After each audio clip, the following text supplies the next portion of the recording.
ఈ కార్యక్రమాన్ని మీకు సమర్పిస్తున్న వారు MDH గరం మసాలా. ఆరోగ్యం ఇంకా న్యూట్రిషన్ దొరికే బాడీ స్ట్రాంగ్ గా అవుతుంది. కొంచెం తింటే కడుపు నిండా డైజెషన్ బాగా అవుతుంది. MDH సోయా టీ అసలైన ప్రోటీన్. 22A నిషేధిత జాబితా అంశం కాంగ్రెస్ సర్కార్ను ఉక్కిరిబిక్కిరి చేస్తోంది. విపక్షాల ఆందోళనలతో దిద్దుబాటు చర్యలు చేపట్టింది.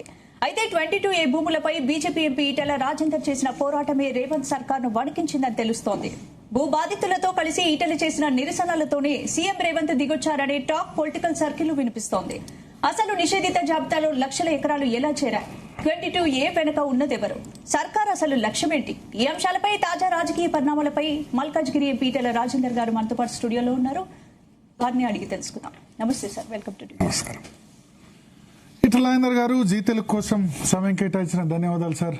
Thank you. లాస్ట్ 1 వీక్ 10 డేస్గా చూస్తున్నాం. మీరు ఎల్లమ్మ బండ పోయినారు, దుండిగల్ పోయినారు, బొమ్మరాజ్పేట పోయినారు అని కూడా 22A related issues subject.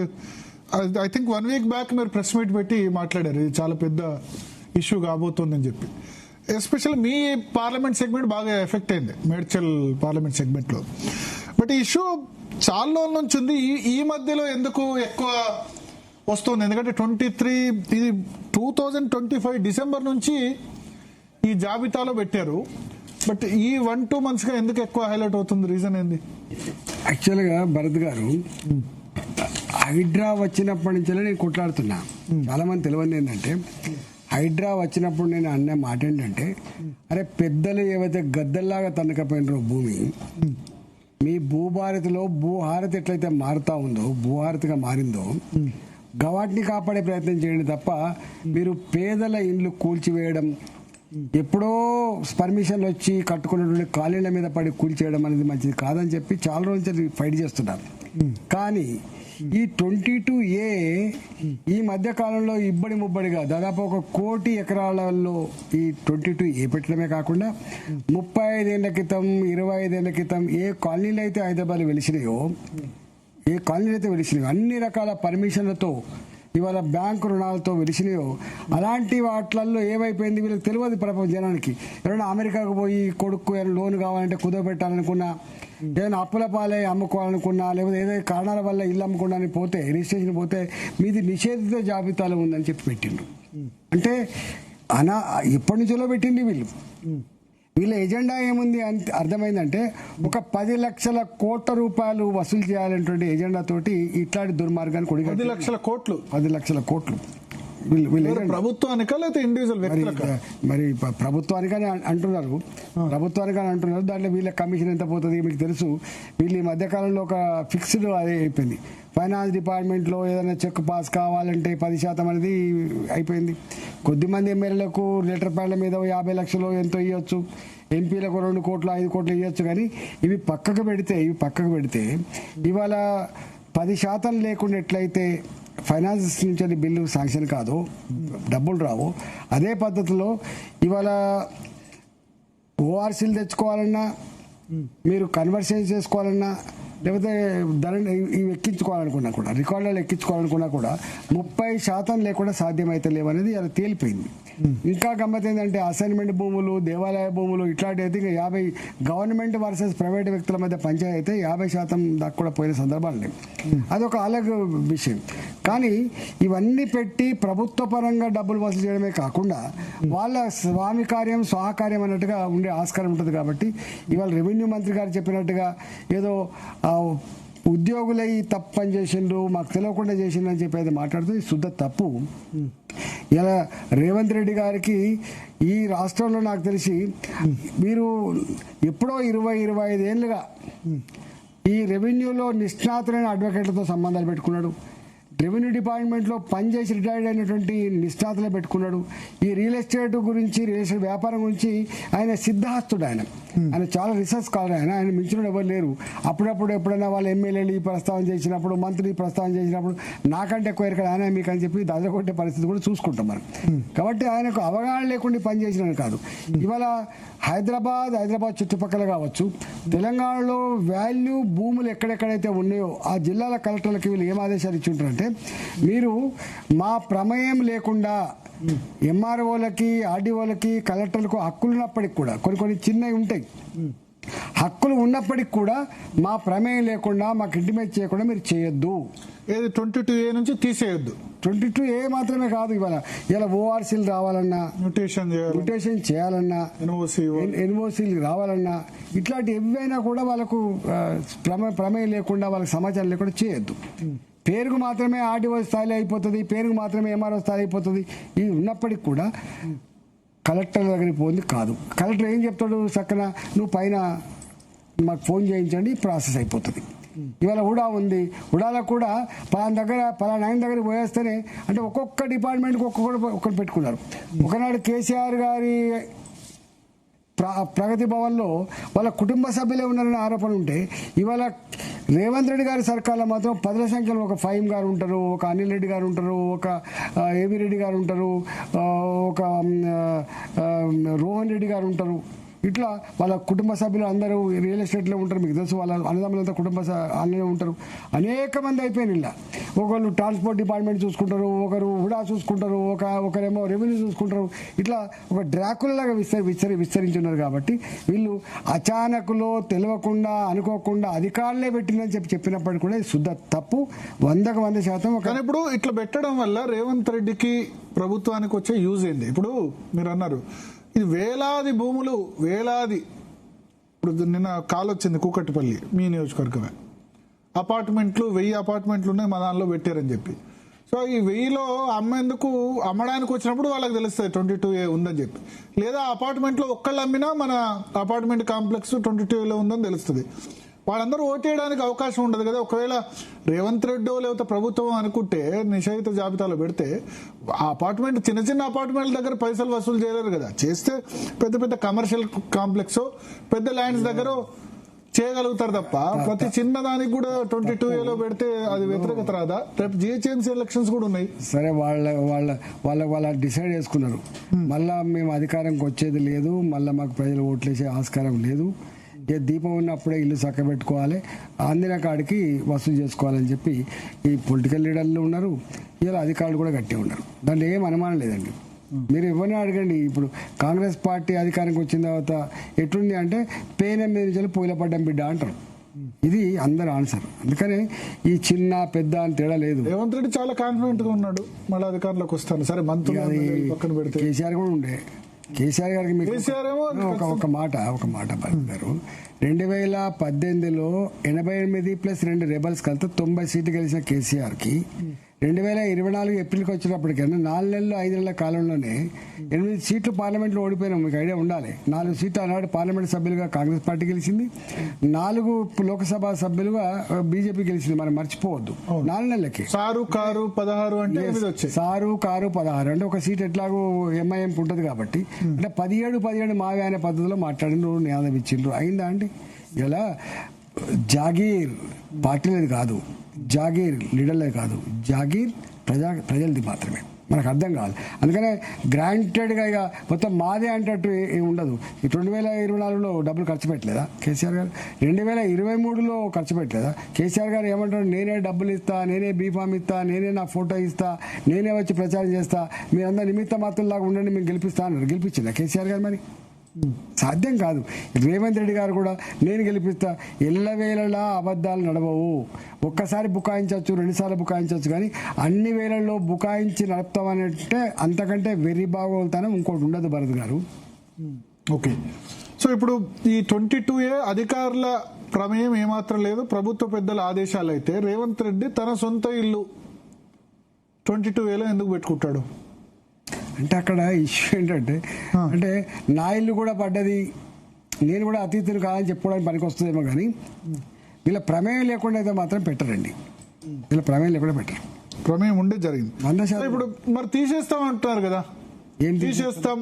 2023 December ముందు జాబితా ఎట్లా ఉందో అట్లా చేస్తాం. ఇష్యూ వీళ్ళ చరిత్ర చూస్తే మనకు అర్థమవుతుంది. వీళ్ళ చరిత్ర గుడ్ ఇంటెన్షన్ చరిత్ర కాదు, వీళ్ళ చరిత్ర బ్యాడ్ ఇంటెన్షన్ చరిత్ర. గుర్తుపెట్టుకోండి.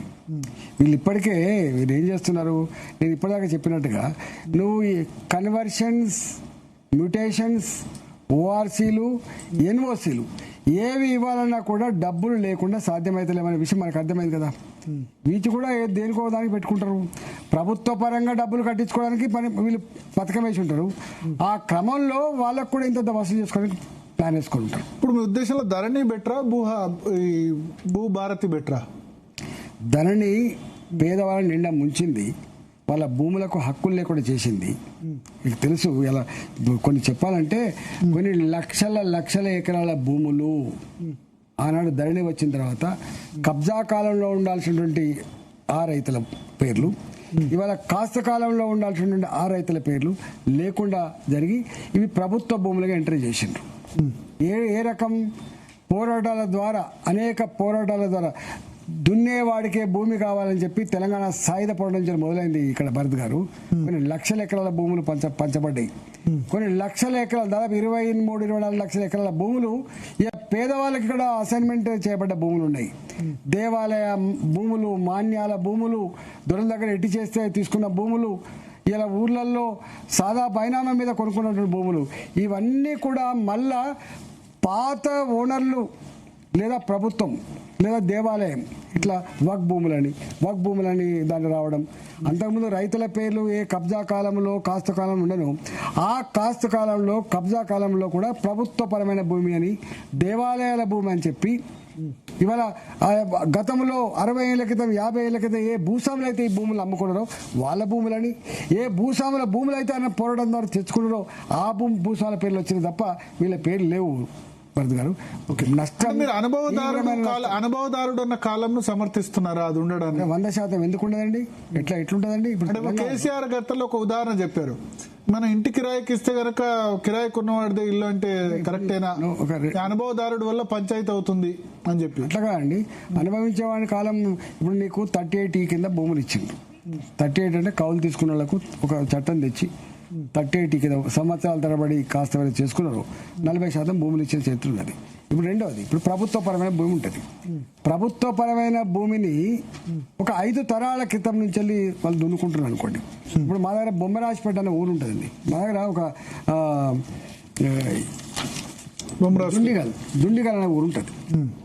దుండిగల్ ఊరు కానీ లేకపోతే పక్కపండున్నటువంటి బోరంపేట విలేజ్ కానీ, బోరంపేట విలేజ్లో భరత్ గారు, బోరంపేట విలేజ్లో 100 ఏళ్ల నుంచి ఇవాళ నిన్న కాదు, 100 ఏళ్ల క్రితం పన్ను కట్టడానికి కూడా సిద్ధం లేని రోజులలో పన్ను కట్టుకొని ఆ భూములు 166 సర్వే నంబర్లో 150 మంది రైతులు 80 ఏళ్ళుగా వ్యవసాయం చేసుకుంటున్నారండి.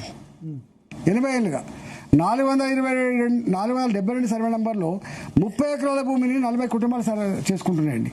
4వ తరం ఇది, 4వ తరం. మీకు తెలుసు, రెవెన్యూ చట్టాల ప్రకారంగా ఒక 15 సంవత్సరాలు వరుస పెట్టి కనుక ఉంటే ఆ భూములు వాళ్ళ పేరు రాసి పెడతారు. వీళ్ళు పొజిషన్లో ఉన్నారండి అని చెప్పి నిర్ధారించుకొని రెవెన్యూ అధికారులు సర్వే చేసి ఫిజికల్గా వెరిఫై చేసి ఇది 20 ఏళ్ళ నుంచి ఉన్నారని చెప్పి వాళ్ళ పేరు రాసేస్తారు. కానీ ఇక్కడ ఏమైంది, 100 ఏళ్ళకెళ్ళి ఉన్నప్పటికీ కూడా ఇవాళ బోరంపేటలో ఉన్నటువంటి ఆ భూములన్నీ కూడా ఇవాళ వచ్చి రేవంత్ రెడ్డి గారు ఫెన్సింగ్ వేస్తున్నాడు. దుండిగల్లో 452, 453 నేను సంవత్సరంన్నర క్రితం కొట్లాడినది.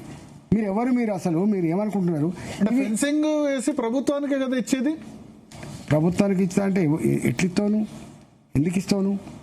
ప్రభుత్వ ఆస్తుల సంరక్షణ అని అంటారు. ఎట్లయితుంది అంటే ప్రభుత్వం అంటే రేవంత్ రెడ్డి గారా? ప్రభుత్వం అంటే మంత్రుల? ప్రజాస్వామ్యంలో ప్రజలు కదా, ప్రజల ఆస్తి. ప్రభుత్వ ఆస్తి అంటే ప్రభుత్వ భూములు ప్రజల ఆస్తి. నేను ఒక మాట అంటున్నా, 12 ఏళ్ళు రెవెన్యూ చట్టాలు ఏం చెప్తాయి? 12 ఏళ్ళు కనుక వరుస పెట్టి భూముల మీద ఉంటే వీళ్ళు ఫిజికల్గా వెరిఫై చేసి వాళ్ళ పేరు రాయాలి, పొజిషన్లో ఉంటే. రెండవది ఇవాళ దేశం మొత్తంలో మీరు ఎక్కడ పరిశీలించండి, తమిళనాడు, కర్ణాటక, యూపీ, బీహార్, మధ్యప్రదేశ్ అన్ని రాష్ట్రాల్లో కూడా అసైన్ చేయబడ్డ భూములకు కూడా 12 ఏళ్లకో 14 ఏళ్లకో 20 ఏళ్లకో పూర్తి హక్కులు ఇస్తారు. స్వతంత్ర సమరయోధులు ఉన్నారు, వాళ్ళకు కూడా 12 ఏళ్లకో 13 ఏళ్లకో వారసులు ఇస్తారు. మీకు తెలుసు అలా. మరి అట్లా ఇచ్చినప్పుడు ఈ భూములలో, ఈ ప్రభుత్వపరమైన భూములలో పేదవాళ్ళు బాయిలు తవ్వుకొని బోర్లు వేసుకొని వాళ్ళు కాస్ట్ చేసుకున్నప్పుడు ఇలా 30 కుటుంబాలుగా ఉన్న వాళ్ళు 300 కుటుంబాలు అయిపోయినాయండి. వాళ్ళకు తల 2 గుంటలు కూడా భూమి రాదు. నువ్వు ఆ పేదవాడికి ఆ ఊర్లో పుట్టి ఆ భూమిని నమ్ముకొని ఇప్పటిదాకా దాన్ని కాపాడినోడు అవుతున్నాడు, రాళ్ళు కొట్టుకొని చెట్టు కొట్టుకొని పుట్టని సాఫ్ చేసుకొని ఇవాళ ₹1000 ఖర్చు పెట్టి దాన్ని నమ్ముకొని ఓ బావి తవ్వుకొని ఓ బోరేసుకొని కూరగాయలు పండించుకొని కొత్తిమీర పండించుకొని ఇవాళ జీవనం కొనసాగిస్తున్న వాళ్ళ భూములు ఎట్లా గుంజుకుంటామండి? ఇలా బాదూరు కూడా ఉన్నది మీకు తెలుసు, పెద్ద ఇష్యూ అయింది, మీరు కూడా బాగా గురించండు. ఆ ఊర్లో 650 ఎకరాల పైన అండి. ఆ ఊర్లో అది బుల్లెట్ ట్రైన్ కోసమో దానికోసం మరి కేంద్ర ప్రభుత్వ ప్రాజెక్ట్ ఎవరైనా కావచ్చు, కానీ చెప్పాలి కదా ఎందుకు తీసుకుంటున్నావు, ఏ పద్ధతి తీసుకుంటున్నావు, దానికి పద్ధతి లేదా చెప్పండి. ఇవాళ ఇక్కడ 650 ఎకరాల భూమి అండి, 650 ఎకర్స్ బాదురుగూడలో. దేశంలో క్వాలిటీ గులాబీలు పండించే ఊరు బాదురుగూడ. వాళ్ళు దాన్ని నమ్ముకొని చేస్తుంటే హైడ్రాను ముందరబెట్టి 100 మంది పోలీసులను పెట్టి రాత్రి మొత్తం సాఫ్ చేసి ఫెన్సింగ్ వేస్తారండి. ఎవడబ్బు సొమ్మని వేస్తామండి? ఇవాళ ప్రభుత్వం అనేది ఎట్లా బతుకుతున్నా అట్లా బతకనియాలి తప్ప, ఎట్లా బతుకుతున్నా అట్లా నిజంగానే ఇవాళని రోడ్లు ఆక్రమించుకొని, ఇవాళని ఫుట్పాత్లు ఆక్రమించుకొని, ఇవాళని పార్కులు ఆక్రమించుకొని వేరు కదా. ఇది ఎప్పుడో కదా, 100 ఏళ్ల క్రితమో 80 ఏళ్ల క్రితమో వాళ్ళ గ్రామాలలో వాళ్ళ భూములు. మీకు తెలియదే ఉంది భరత్ గారు. ఇవాళ నువ్వు 220 కోట్లకు ఎకరం కొంటున్నటువంటి హైటెక్ సిటీ భూములలో నేను అడుగుతున్నా, 264 కోట్లు ఇవాళ 264 crores అంటున్నావు కదా. ఆ కాలంలో గండిపేట ఏరియాలో కానీ కోకాపేట ఏరియాలో కానీ ఎవరైనా తొండలు గుడ్లు పెట్టని భూములండి ఇవి. నేను ఇక్కడ బతకడానికి వచ్చినప్పుడు నా కొంపల్లో ₹1,00,000 ఎకరం ఉన్నాడు, అలా ₹5,000 ఎకరం ఉండేయండి. నా కొంపల్లో 1,00,000 ఎకరం ఉన్ననాడు రాయదుర్గంలో ₹5,000 ఎకరం ఉండే. అంటే నేనున్నప్పుడే 5,000 ఎకరం ఉండే. అంటే వాళ్ళు దున్నుకున్నప్పుడు ఆ భూమికి ₹200 ₹300 ఉండాలి. ఇంతెందుకంటే మీకు ఇక్కడ కూకడపల్లి ఉందా, ఐడియల్ ఇండియన్ డిటర్జెంట్స్ లిమిటెడ్, అది గల్ఫ్ ఆయిల్ గా మారిపోయింది. దాని చరిత్ర తీస్తే ఆనాడు ఆ ఐడియల్కు భూములు ఇచ్చినాడు ₹500 ఎకరం చొప్పున రైతుల దగ్గర అక్వైర్ చేసిండు. ₹500 ప్రభుత్వపరమైన భూమి, ప్రభుత్వమే అక్వైర్ చేయబడ్డ భూమిని అక్కడ ఇచ్చినండి. అంటే మీరు అర్థం చేసుకోండి, కూకడపల్లిలో గా కాలంలో ₹500 గజం ఎకరం ఉందంటే గండిపేట ఏరియాలో ఎంత ఉందండి? ట్యాక్స్ కట్టుకుంటాడు కూడా దిక్కుంటాడు. ఇవాళ ఆ భూములు నువ్వు గుంజుకుంటున్నావు, అందుకని ఇలా ఒక్కటి కాదు. అంటే మీరు 22A కాకుండా ఈ భూములు గుంజుకోవడం వీటన్నిటి మీద కూడా 100%. నేను 22Aకి సొల్యూషన్ అయింది. మీరు 23 డిసెంబర్ 2023 డిసెంబర్ ముందు స్థితికి తీసుకెళ్తామని చెప్తున్నారు. ఒక సొల్యూషన్ ఏంటంటే 2023 డిసెంబర్ జాబితా ఏది ఉందో అది కరెక్టేనా? 2023లో వీళ్ళు ఇచ్చిన నినాదం ఏంటంటే, కేసీఆర్ ధరణి తెచ్చి పేదల భూములు మాయం చేసిండు, లక్షల కుటుంబాల కళ్ళలో మట్టి కొట్టిండు, ఈ ధరణి ద్వారా వచ్చినటువంటి సమస్యల్ని బంగాళాఖాతంలో వేసి ఇవాళ ల్యాండ్ భూములన్నీ కూడా ప్రక్షాళన చేసి భూభారతి ఇస్తా అని చెప్పినాం. ఇట్లాంటి వాటికి ఆస్కారం లేకుండా ఎవరి భూమికి వాళ్ళకి హక్కుదారులుగా భద్రతతో పాటుగా భరోసా ఇస్తామని చెప్పిండ్రు. ఇవాళ 2023 కన్నా ముందు తీసుకుపోతా అంటే అప్పుడు కేసీఆర్ చేసినంత రైట్ అని ఒప్పుకుంటున్నావా చెప్పండి? ఒప్పుకుంటున్నట్టుగా లెక్క గది కాదు కదా. మీ ఉద్దేశంలో కేసీఆర్ ఎక్కువ నష్టం చేశారా, ధరణి వల్ల ఎక్కువ నష్టం జరిగిందా, భూభారతి వల్ల ఎక్కువ నష్టం? రెండింటి వల్ల జరిగింది. ఇప్పుడు వాళ్ళు కేసీఆర్ గారేమో మరి ఎవరు ఏ అధికారి చెప్పిండో ఎవడు చెప్పిండో ఎందుకు చేసిండో మరి కానీ ఎవరి మీద కోపం ఉండదు. కానీ దానివల్ల మాత్రం నేను ఇంతకుముందు చెప్పిన చూసినా ఇన్ని రకాల భూములు కోల్పోతే భరత్ గారు, ఏ 50 ఏళ్ల క్రితం ఎవరి దగ్గర భూములు తీసుకున్నారో పాపం ఎట్టి చేసి తీసుకున్నాయి కావచ్చు, ఏదో నామినల్గా ధరలు ఇచ్చి తీసుకున్నాయి కావచ్చు, వాళ్ళ ఇంట్లో జీతాలు ఉంటే వచ్చిన భూములు కావచ్చు. ఇవన్నీ ఏంటంటే వాళ్ళకు పేపర్లు లేవు, పాస్ పుస్తకాలు ఉన్నాయి. ఏమని ఉన్నది వాళ్ళ పాస్ పుస్తకాలలో? కాస్తుదారు కాలంలో ఉన్నది, అనుభవదారు కాలంలో ఉన్నది. వీళ్ళు ధరణిలో మిస్ అయిన తర్వాత పొయ్యిలు మళ్ళీ వాళ్ళ దగ్గర పోయి దండం పెట్టి కాలు మొక్కి ఇచ్చిన వాళ్ళేమో ఫ్రీగా వచ్చి సంతకం పెట్టిండ్రు. ఎవడైతే దివాళి తీసిండో, ఎవరైతే లంగేశానికి వేసిండో ఎంతో కొంత డబ్బులు తీసుకొని మాత్రమే వాళ్ళ మీద ఉన్నటువంటి హక్కుల్ని మళ్ళీ వీళ్ళ మీద మార్చిండ్రు. లక్షల సంఖ్యలో జరిగినాయి, గుర్తుపెట్టుకోండి. ఇంకా ఇవి పరిష్కారం కాని అనేక సమస్యలు ఉన్నాయి. నేను అనుకున్నా ఈ ప్రభుత్వం వచ్చిన తర్వాత ఇట్లాంటి వాడికి పరిష్కారం దొరుకుతా అనుకున్నా. రెండోది అనుకున్నా అసైన్మెంట్ భూములు కూడా వీళ్ళకు పూర్తి హక్కులు కల్పిస్తారని చెప్పి అనుకున్నా. మూడోది ఇందిరమ్మ రాజ్యం ఇంటింట సౌభాగ్యం అని చెప్పే కాంగ్రెస్ పార్టీ కాబట్టి ఇందిరమ్మ పేదలకు ఇల్లు కట్టించింది, ఇందిరమ్మ ఆనాడు పేదలకు భూములు పంచిందని చెప్పి చెప్పుకుంటారు కాబట్టి ఇందిరమ్మ రాజ్యం కాబట్టి ఇవాళ ప్రభుత్వపరమైన భూములలో కావచ్చు, దేవాలయ భూములలో కావచ్చు, ఇంకొక భూములలో కావచ్చు 70 ఏళ్ల క్రితం 80 ఏళ్ల క్రితం ఎవరైతే దున్నుకుంటా ఉన్నారో అప్పటి నుంచి వెళ్ళిపోయేదాకా వాళ్ళకు పూర్తిగా హక్కులు ఇస్తారు, వాళ్ళకు పుస్తకాలు ఇస్తారని చెప్పి అనుకున్నా కానీ గిట్ల కొల్ల కొడతారని మాత్రం ఎవరు అనుకోలేదు. ఈటెల గారు, ఇప్పుడు 22A నిషేధిత జాబితా విషయంలో ప్రభుత్వం దిద్దుబాటు చర్యలకు దిగడానికి ప్రధాన కారణం మీ పోరాటమే అనే ప్రచారం జరుగుతోంది. అధికారుల తప్పుదం అంతే ఈజీగా జరగదు అని మీరు అంటున్నారు. అంటే ఏంటి ఇది? ఉద్దేశపూర్వక చర్యనా? దీని వెనుక భారీ భూదందా లేదా భూ కబ్జా ఉందని అనుమానిస్తారు? 100% ఇవాళ భూ కబ్జాలు ఎట్లున్నాయో నేను చెప్పాల్సి అక్కర్లేదు. ప్రజలు చెప్తున్నారు, ప్రజలు ఏడుస్తున్నారు. ఇంత పెద్ద నిర్ణయాలు ఇలా 22A కింద పెట్టడం అర్థం ఏంటండి? ఇలా 30 ఏళ్ల క్రితం ఇప్పుడు మీరు ఒక్కొక్కటి వింటే పరిశాన్ అనిపిస్తుంది. 30 ఏళ్ల క్రితం కట్టబడ్డ కాలనీలు, కట్టబడ్డ బస్తీలు, కట్టబడ్డ అపార్ట్మెంట్లు, కట్టబడ్డ గేటెడ్ కమ్యూనిటీలు ఇవాళ సడన్గా వచ్చి నువ్వు ఇది 22A కింద అని చెప్తున్నావు కదా, ఇట్లా నీకు ఎక్కడ హక్కు ఉండదు అంటున్నా. నీకు ఎగ్జాంపుల్ నీకు ఇంతకుముందు ఐడియా ఉండాలి. మేము మునుగోడు ఎన్నికలలో ప్రచారం చేస్తున్నాం. ఎల్బీనగర్ ఏరియాలో దాదాపు 30,000 కుటుంబాలు అనుకుంటా నాకు తెలిసి. మునుగోడు ఓటర్లు కాదు, ఇక్కడ మునుగోడు ఓటర్లు ఉన్నాయి, 30-40 వేలు ఉండొచ్చు. కానీ ఎక్కువ ఇక్కడ ఏమైంది, ఎల్బీనగర్లో ఎప్పుడో ఆ భూములు కొనుక్కొని ఇల్లు కట్టుకున్నారు. అది పొరంబోకు భూమి అని చెప్పి ఏదో రికార్డులలో వచ్చిందట. ఓకే, అప్పటి నుంచి సఫర్ అవుతున్నారు. వాళ్ళ పిల్లలకు ఎప్పుడైనా అమెరికాకు పోవాలన్నా కుదువ పెట్టడానికి లేదు, లోన్ బిడ్డల పెళ్లికి లోన్ పార్లమెంట్ సెగ్మెంట్ లో చాలా ఇష్యూస్ ఉన్నట్టున్నాయి. అంత న్యూలీ ఎక్స్పాండెడ్ సిటీ. ఇలా హైదరాబాద్ అంతా కూడా ఎక్స్పాండ్ అయిన సిటీ అంతా నా దగ్గరనే ఉంది. ఇప్పుడు వక్ఫ్ భూమి అంటారు, ఇక్కడేమో పొరంబోకు భూమి అంటాడు. ఈ పొరంబోకు భూమి పాపం వాళ్ళు ఆనాడు కలెక్టర్ లేరా, ప్రభుత్వం లేదా, ఆనాడు ఎంఆర్ఓ లేరా, ఆర్డీఓ లేరా, ఆనాడు సబ్ రిజిస్ట్రార్ లేరా, ఆనాడు హైదరాబాద్ కార్పొరేషన్ లేదా చెప్పండి, మున్సిపాలిటీ అయితే ఉంటాయి కదా.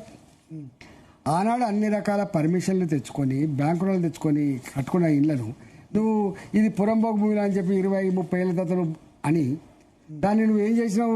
ఇక మునుగోడు ఎన్నికలలో ఓట్లు పడాలని చెప్పి ఏం చేసినావు నువ్వు? ఇక గవర్నమెంట్ పట్టా ఇస్తా చూసినావా? గవర్నమెంట్ పట్టా ఇచ్చినట్టు ఇచ్చిండు.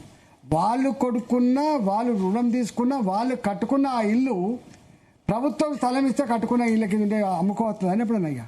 ఓకే, ఉన్న హక్కును కొండనాలక మధ్యతో ఉన్ననాలక తీసేసినట్టు తీసేసి మీకు చాలా మంది కలుస్తారు కదా ఇట్లా అంటే ఎప్పుడు ప్రజల్లో నిత్యం ఉంటారు. అది హుజురాబాద్ అయినా మేడ్చల్ అయినా కనబడుతుంది. ఈ 22A సంబంధించి రిప్రజెంటేషన్స్ వస్తున్నాయి. వందలు. వీళ్ళు ఏమనుకుంటున్నారంటే ఈ మా కలెక్టర్లు, మా డిపార్ట్మెంట్లో పనిచేస్తున్న ఏమనుకుంటున్నారంటే ఈ ఎంపీలకు మొత్తం సమాచారం ఉంటుందా, మేము అంతా లోపలే చేసుకుంటున్నాం అనుకుంటారు. ఫస్ట్ మా దగ్గరికి వస్తారు, ఫస్ట్ ఎమ్మెల్యే దగ్గరికి పోతారు, మా దగ్గరికి వస్తారు, ఎవరి పరిచయం వాళ్ళ దగ్గరికి వస్తారు. అయ్యా గిట్ట అయింది, మేము ఫోన్ చేస్తాం, ఏంటంటే వాళ్ళ భూముల మీద వాళ్ళు ఇంత ఇబ్బంది పడే అక్కరేమున్నది, ఎందుకు సతాయిస్తున్నారు మీరు, ఇవి సరి చేయండి అని మేము చెప్తాం. కానీ వాళ్ళు నవ్వుతారు. వాళ్ళు అక్కడ పోయిన కలెక్టర్ ఆఫీసర్లు నవ్వుతారు, వాళ్ళు ఆర్డీ ఆఫీసర్లు నవ్వుతారు. వాళ్ళు ఏం చేస్తారంటే ఇక ఇట్లా తిరిగి ఆశకు వచ్చిన తర్వాత ఎవడో ఒకటి బ్రోకర్ ఎంటర్ అవుతాడు. ఇక బ్రోకర్ అట్లా నువ్వు ఎంపీ సాబ్తో తెప్పించుకుంటే, ఎమ్మెల్యే సాబ్తో తెప్పించుకుంటే కావివి తీసుకుపోతారా అని చెప్పి ఇంత బేరం మాట్లాడుకుంటారు. ఆ భూమి విలువను బట్టి మాట్లాడుకొని ఇంత తీసుకొని క్లియర్ చేసే పని చేస్తారు. ఇవన్నీ 30% తీసుకుంటున్నారని చెప్తున్నారండి. చెప్తున్నా కదా. ఇక మళ్ళీ వాళ్ళు వచ్చి మాకేం చెప్తారు, నువ్వు ఎంత చెప్పినా కాకపోయా ఇక సపరేక ఎందుకని చెప్పి ఒక గిన్నె డబ్బులు ఇచ్చి క్లియర్ చేయించుకున్న బిడ్డ అంటారు. ఈ సమాచారం అంతా మళ్ళీ మాకు తెలుస్తున్న విషయం వీళ్ళు మర్చిపోవద్దు. అందుకని మేము పదే ఎందుకు హెచ్చరిస్తా ఉన్నాం, కలెక్టర్లుగా 30-35 సంవత్సరాలు మీకు సర్వీస్ చేసే అధికారం ఉంటుంది, అవకాశం ఉంటుంది.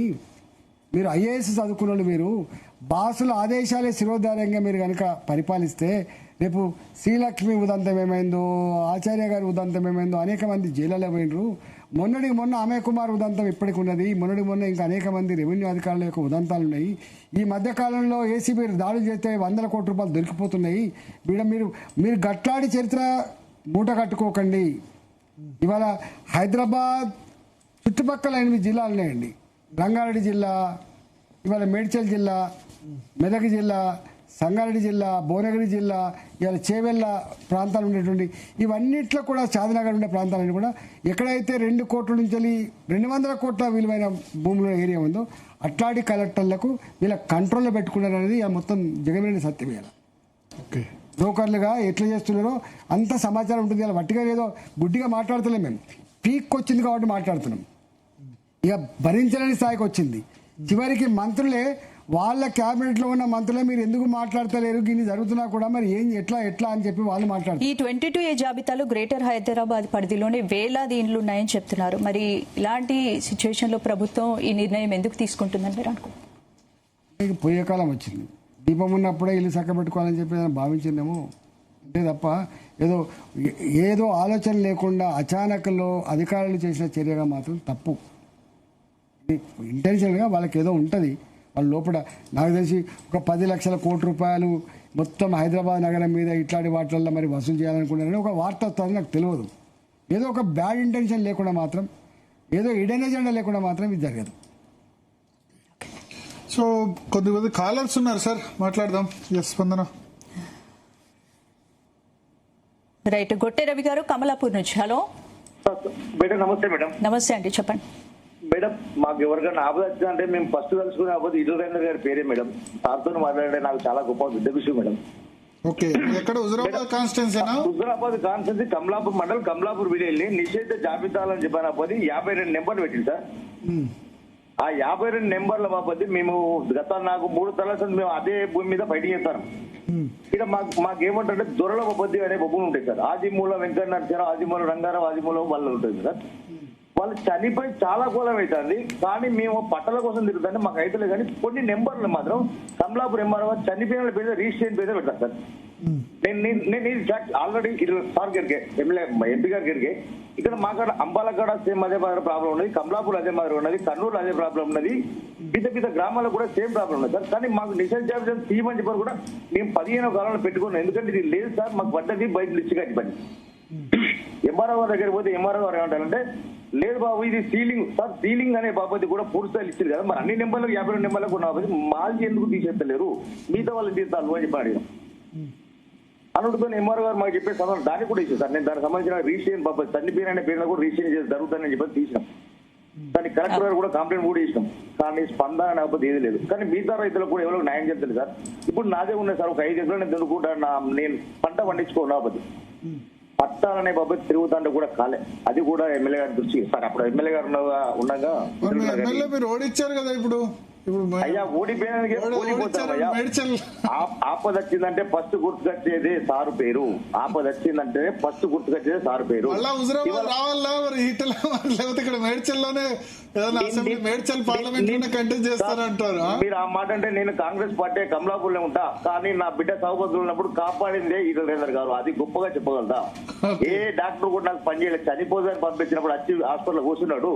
నాకు తెలియకుండా నా కొడుకు 30,000 కొట్టి నీ బిడ్డ బతుకుతారా అని చెప్పని ధైర్యం చెప్పినప్పుడు ఫస్ట్ వ్యక్తి తనే. నేను ఇవాళ మనస్ఫూర్తిగా చెప్పగలుగుతాను, ఎక్కడైనా సరే చెప్పగలుగుతా. నేను నాకు ఎప్పుడు కానీ అరే నువ్వు రోడ్ ఏం తిరుగుతున్నా, నీ పిల్లల్ని మంచిగా తెప్పించుకోరా, నీ భవిష్యత్తు చూసుకోరా అని చెప్పాను తప్ప ఎప్పుడు కూడా చెడగొట్టి ముచ్చని చెప్పబోయింది. నేను ఇప్పుడు గొప్పగా చెప్పుకున్నా సార్. నేను కాంగ్రెస్ పెట్టినా కానీ ఆయన గౌరవంగా, ఆయన గుండావది వాల్యూ ఎక్కడున్నా కానీ ఎప్పుడున్నా కానీ అది గౌరవం అట్టే ఉంటుంది. ఆయన జనస్ఫూర్తి లీడర్ సార్. జనంలో పోయిందంటే ఆయన పక్క పొండి ఇది ఎంతమంది రావాలి అంత మొదలు అక్కడ హుజురాబాద్ కి వచ్చి పోటీ ఓన్లీ పోతాను అని మేమే అంటాను సార్, రావాలని మేమే మొక్కుతాను. ఇప్పుడు చూడలేకపోతాం, చాలా దూరం ఉన్నాడు. మాకు హుజురాబాద్ లో ఇప్పటి వరకు ఆయన పీన కాంచెలు మాకు వచ్చిన అబ్బాయి నష్టం ఏంటంటే వడ్లకాడ నష్టమే, నీళ్ళకాడ నష్టమే, మమ్మల్ని కనీసానికి ఏ చేసినోడు కూడా లేరు అతను వీణ కాంచెలు. ఇక మాకు జనాలు కూడా అంటారు వాళ్ళు ఎటువంటి పిచ్చోడు వచ్చి మా పరిచయం అని చెప్పి కొట్టుకుంటారు. మేము కౌశిక్ రెడ్డినా ఇది వెబ్సైట్ సార్, ఎవరు ఒకరి పేరు అంత తగ్గపోయినా మా బతుకులు ఇక్కడ వెళ్ళిపోయిన 20 ఏళ్ళు ఎంతో పోయినాం సార్. ఒక్క ఓడగొట్టుకొని 20 ఏళ్ళు ఎంతో పోయినాం. మళ్ళా తను కనుక ఉంటే ఇప్పుడు ఏ ఆపద ఉండకపోతే సార్, వడ్ల కళ్ళంగను నీళ్లు పాపదచ్చు, రైతుల సమస్యలు తను ఉన్న 20 ఏళ్ళు కుక్కలకు కూడా యూరియా బత్త కోసం లొల్లి లేదు సార్. యూరియా బత్తాల కోసం తిరుగుతారు అంటే ఘోరంగా తిరుగుతారు. నేనే అంటే సార్ ఒక 20 బత్త 2,150 రూపాయలు అట్లా కూడా చచ్చిపోతాం రైతులు. ఓకే సార్ నేనంటే నిజ జాబితాలో ఉన్న కాంగ్రెస్ పార్టీ. అవును సార్, నేను కాంగ్రెస్ పార్టీ అంటే శత్రువు కూడా ఆయన సాయం చేసే గుణం ఉందని చెప్పగలుగుతాను. అప్పుడు కూడా కాంగ్రెస్ అంటే ఇప్పుడు టిఆర్ఎస్ లో ఉన్నప్పుడు కూడా కాంగ్రెస్ మీరు ఆ సార్ మా ఆర్థిక శాఖ ఉన్నప్పుడు నేను కాంగ్రెస్ ఉన్నాను. నాకు శివరావు గారు నాకు జీవితం పెట్టిండే శివరావు గారు. నేను ఆయన బట్టి ఇప్పటి వరకు ఉన్నా సార్. సార్ అంటే గౌరవిస్తారు. సారైనా అవ్వదు ఎప్పుడు కూడా ఎమ్మెల్యే గారిని చెప్పని గౌరవించారు, మంత్రి ఉన్నప్పుడు కూడా గౌరవించారు. ఇప్పుడు లేనందుకు బాధపడతాను. వాళ్ళు చెప్తాను సార్, కాంగ్రెస్ పార్టీ నా ఆపద వచ్చినప్పుడు నాకు హాస్పిటల్ కూర్చొని బతికించేందుకు కొరకు ఏం చేయాలని చేసింది సార్. తనకున్న ఒకటి గౌరవం ఎక్కడ కూడా జనాలు అదే మాది ఉంటుంది. హుజరాబాద్ కాంగ్రెస్ ఆపద వచ్చిందంటే ఆయన పేరు తెలవని వాళ్ళు ఉంటే నన్ను అడగండి సార్, నేను సమాధానం చెప్పాలి సార్. ఒక మనిషి గురించి చెప్పుడంటే కాదు సార్, మనసులో ఉంచారు, గుండెల నుంచి రావాలి సార్. దాన్ని ఏదో పదవులతో అనేందుకు కొరకు చాలా మంది సార్, నేను గుండెల నుంచి మాట్లాడు సార్. గారు ఏంది మళ్ళా హుజరాబాద్ రావాలని కోరుకుంటున్నారు, పోతారా? అది సెకండరీ. కానీ ఆ ఊర్లో దొరలకు బ్రాహ్మణ దొరలు ఉండే మా దగ్గర. బ్రాహ్మణ దొరలు 70 ఏళ్ళ కమలాపూర్లో 60 ఏళ్ళ క్రితం 70 ఏళ్ళ క్రితం ఇట్నే ఆనాడు అక్కడ తుత్తుర్లపల్లి అని ఉంటుంది. పాత పేరు తుత్తుర్లపల్లి, అలా వెంకటేశ్వరపల్లి అని ఉంటుంది. అప్పుడు 1000 రూపాయలకి ఎకరం కూడా తీసుకుంటుండేది. అంత జాలి పొలాలు, అంత తుత్తులు మొలుతాయి, తుత్తులు పొలుతు. అట్లాంటి భూములను పాపం ఆనాడు పంగిడిపల్లిని కొంత, కమలాపూర్లు కొంత అసైన్ చేయబడ్డ భూములు కొన్ని, తర్వాత సీలింగ్ లోనేమో అసైన్ చేయబడ్డ భూములు, సీలింగ్ కాని భూములు కొనుక్కున్నారు. ఇలా టక్కన వీళ్ళ పేర్లు పోయి వాళ్ళ పేర్లు వచ్చేసినాయి. మళ్ళీ పాత దొరల పేర్లు వచ్చినాయి. ధరణి వల్ల వచ్చింది. పెట్టుకోండి. ఇప్పుడు వాళ్ళు మాదే అంటారా భూమి? వెళ్ళిపోవాలి, మళ్ళీ ఎవరు బద్దలాడుకోవాలి. ఇప్పుడు మళ్ళీ బతుకున్న ఎత్తుకొని బిడ్డని ఏమన్నా మీ తాత దగ్గర కొనుక్కున్నా, మీ నాయన దగ్గర కొనుక్కున్నా, వచ్చి సంతకం పెట్టామంటే సంతకం పెట్టేవాళ్ళు కొంతమంది ఉంటారు, సతాయించి తీసుకొని సంతకం పెట్టేవాళ్ళు కొంతమంది ఉంటారు. సంతకం పెట్టకుండా అట్లే ఉండేవి కూడా కొంతమంది ఉంటాయి. ఇంకా ఇట్లా అన్ని గ్రామాలు ఉన్నాయండి భరత్ గారు. చిన్న సమస్య కాదు వీళ్ళు అంటారు. కానీ నేను పర్సనల్గా ఎవరిని వ్యతిరేకించడానికో విమర్శించడానికో చెప్తాను. కానీ దీనివల్ల ఎంత నష్టపోయిందో మీ కళాలు చూసినాం. ధరణి వల్ల ఎంత నష్టపోయిందో. ఎట్లా మరి దాని సొల్యూషన్ ఏంది? చేయొచ్చు మార్గం. ఇప్పుడు మనిషి ఉండే మార్గం ఉండదు భరత్ గారు. అది చెంగనమా, రాకెట్ సైన్స్ ఇదేమన్నా? మొత్తం అధికారులను పంపాలి ఫిజికల్గా. అంతకుముందు రెవెన్యూ సదస్సులను పెట్టేదండి. రఘువీరారెడ్డి గారు మంత్రి ఉన్నప్పుడు నేను స్వయంగా పోయేది. కాంగ్రెస్ పార్టీలో రఘువీరారెడ్డి గారు మంత్రి ఉన్నప్పుడు రెవెన్యూ సదస్సులను పెట్టి అసలు ఆనాడు విఆర్ఓలు ఉండేది.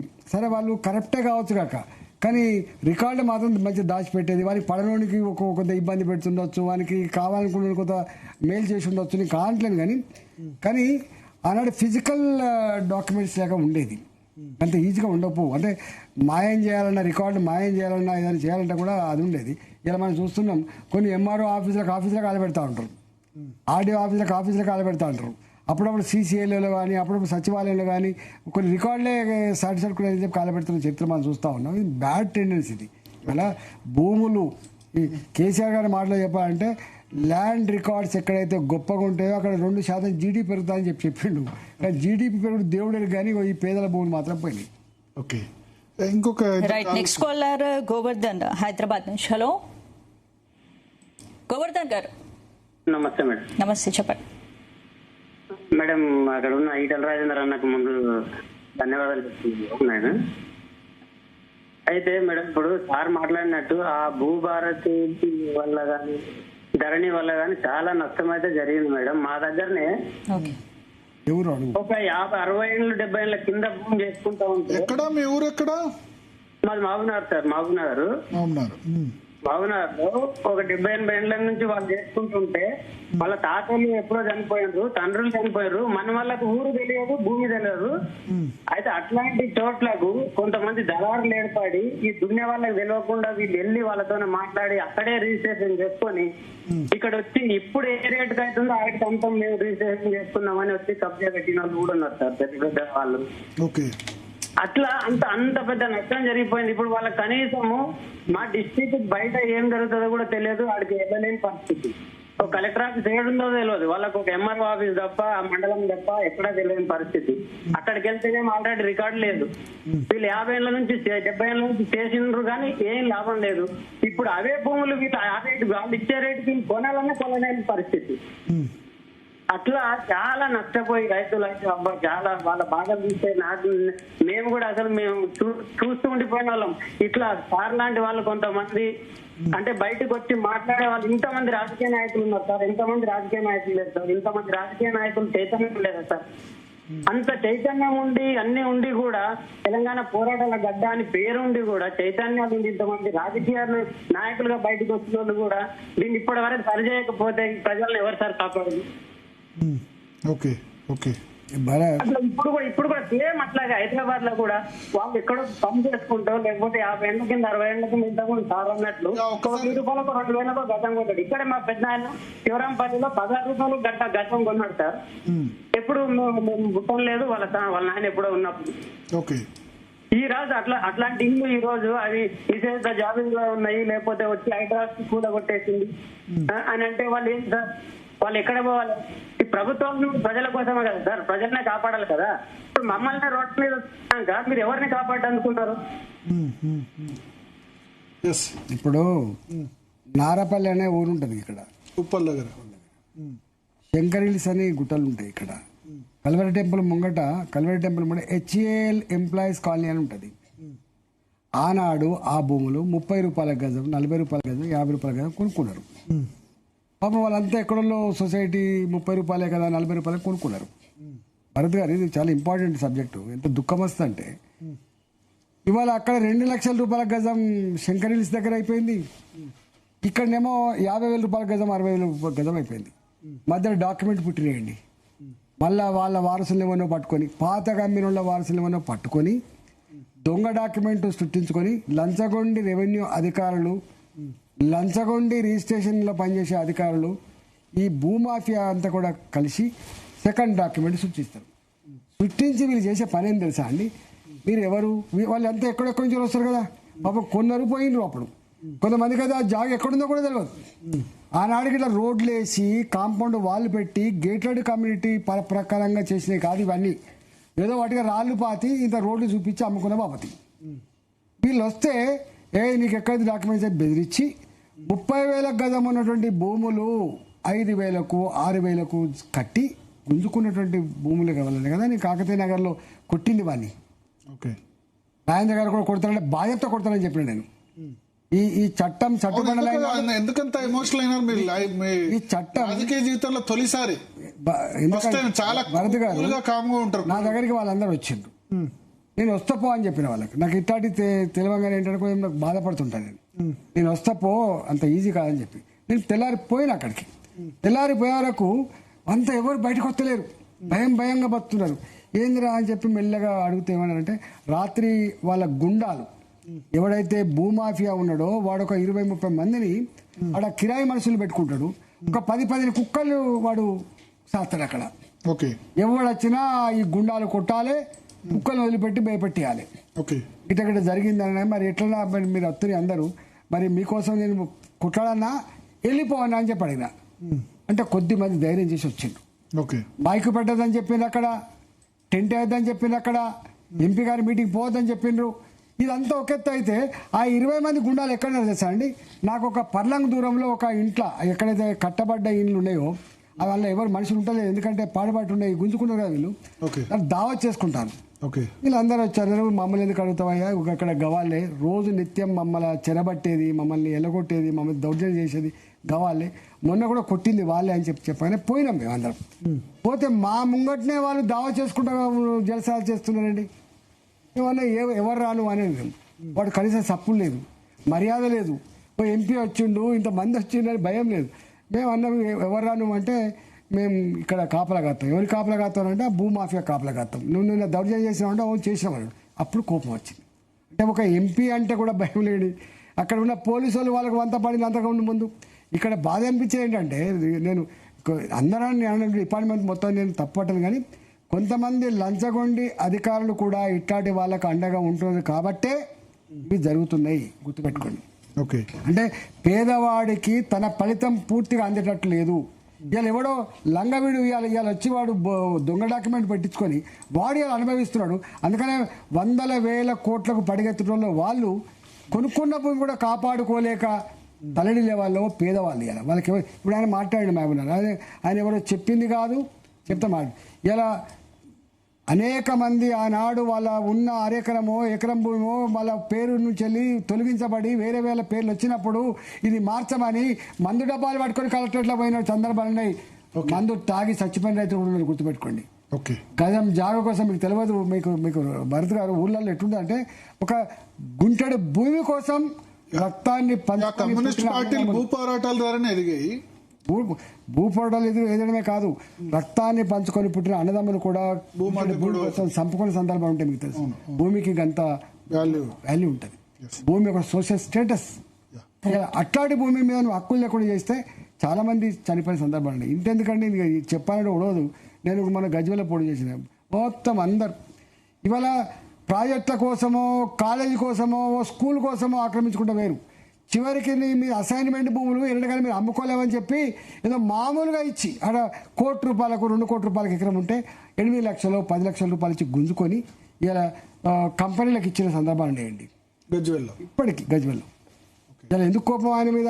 గన్ని ప్రాజెక్టులు కట్టినా తెలంగాణలో ఇంత పెద్ద నాయకుడు అని చెప్పినప్పటికి కూడా గజ్వేల్ నాలాంటి వాడిని పోయి ఒక 10 రోజులు ప్రచారం చేస్తే ఇవాళ నాకు 70,000 ఓట్లు వేసిన కారణం ఏంటంటే వీళ్ళు అర్థం చేసుకోవాలి. 45,000 కదా కేసీఆర్ మెజార్టీ, మంచి మెజార్టీ ఎంత ఉండవచ్చు. నాకు బీజేపీ అక్కడ 0 ఉండే అప్పటి వరకు. నాకు 67,000 ఓట్లు వచ్చింది. అది వేరే విషయం. అంటే ఎందుకంటే ఒక ముఖ్యమంత్రిగా నా ఫోటోతో, నా బీఫామ్తో, నా మాటతో మొత్తం గెలుస్తానని కాడ నాకు ఒక 65,000 ఓట్లు వచ్చినాయంటే దాన్ని అర్థం చేసుకోవాలి. అంటే పీపుల్ ఎంత ఆక్రోశం ఉందో, ఎంత బాధ ఉందో. ఇలా వీళ్ళు రాత్రి కనుక పైసలు పంచకపోయి ఉంటే, రాత్రి కనుక మళ్ళీ ఈయననే ముఖ్యమంత్రి వస్తుండే, బిడ్డ మీకు ఇల్లు రావాలంటే మళ్ళీ అర్థం చేసుకోండి, ఈయన ఇక్కడ ఉండడని చెప్పి ఓ తప్పుడు ప్రచారం చేసి భయపెట్టడం ద్వారా ఆర్ఎన్ఆర్ కాలనీ అని ఉంటుంది, ఒక 20,000 ఓట్లు ఉంటాయి, అందరు మళ్ళీ అటు గుద్దిలు. అది వేరే విషయం. మీరు గెలిచేవాళ్ళ? నేను ఓడిపోడు 100% అంటే ప్రజాభిప్రాయం కనుక స్వేచ్ఛగా వాళ్ళని ఆవిష్కరించే అవకాశం ఉంటే నేను తప్పకుండా గెలిచేవాడిని. కానీ అక్కడ ఇదంతా అది వేరే విషయం. కానీ వాళ్ళు మాట్లాడుతున్న మాట ఏంది, 70 ఏళ్ల క్రితం దున్నుకున్న మా భూములు మా కళ్ళ ముందే మాకు కాకుండా పోతున్నప్పుడు మాకున్న ఆస్తి కాదు కదా. రెక్కల కష్టం తర్వాత మాకుండే ఆస్తి ఎంత? 6 ఎకరం భూమి, 100 ఎకరాల భూసాలు కాదు కదా. వాళ్ళకి ఎంత దుఃఖం ఉంటే చెప్పండి. వాళ్ళు రోడ్ల మీద పడితే వాళ్ళు బతికేందో చెప్పండి. ఏ కోర్టుకు పోవాలైనా, ఏ ఆఫీస్ దగ్గర పోవాలైనా ఎవరి దగ్గర తీస్తారు వాళ్ళకు? ఇట్లాంటి కుటుంబాలు లక్షల్లో ఉన్నారు, వేలలో కాదు లక్షల్లో ఉన్నారు. మీతో మాట్లాడే నెక్స్ట్ కాలర్ రెడీగా ఉన్నారు. రమణ నాయక్ గారు ఢిల్లీ నుంచి. హలో, గుడ్ ఈవినింగ్ అమ్మా. Good evening. Good evening sir, చెప్పండి సార్. మాట్లాడు ఎంపీ గారు. ఇంకా మొట్టమొదటిగా వరలక్ష్మి పండుగ శుభాకాంక్షలు.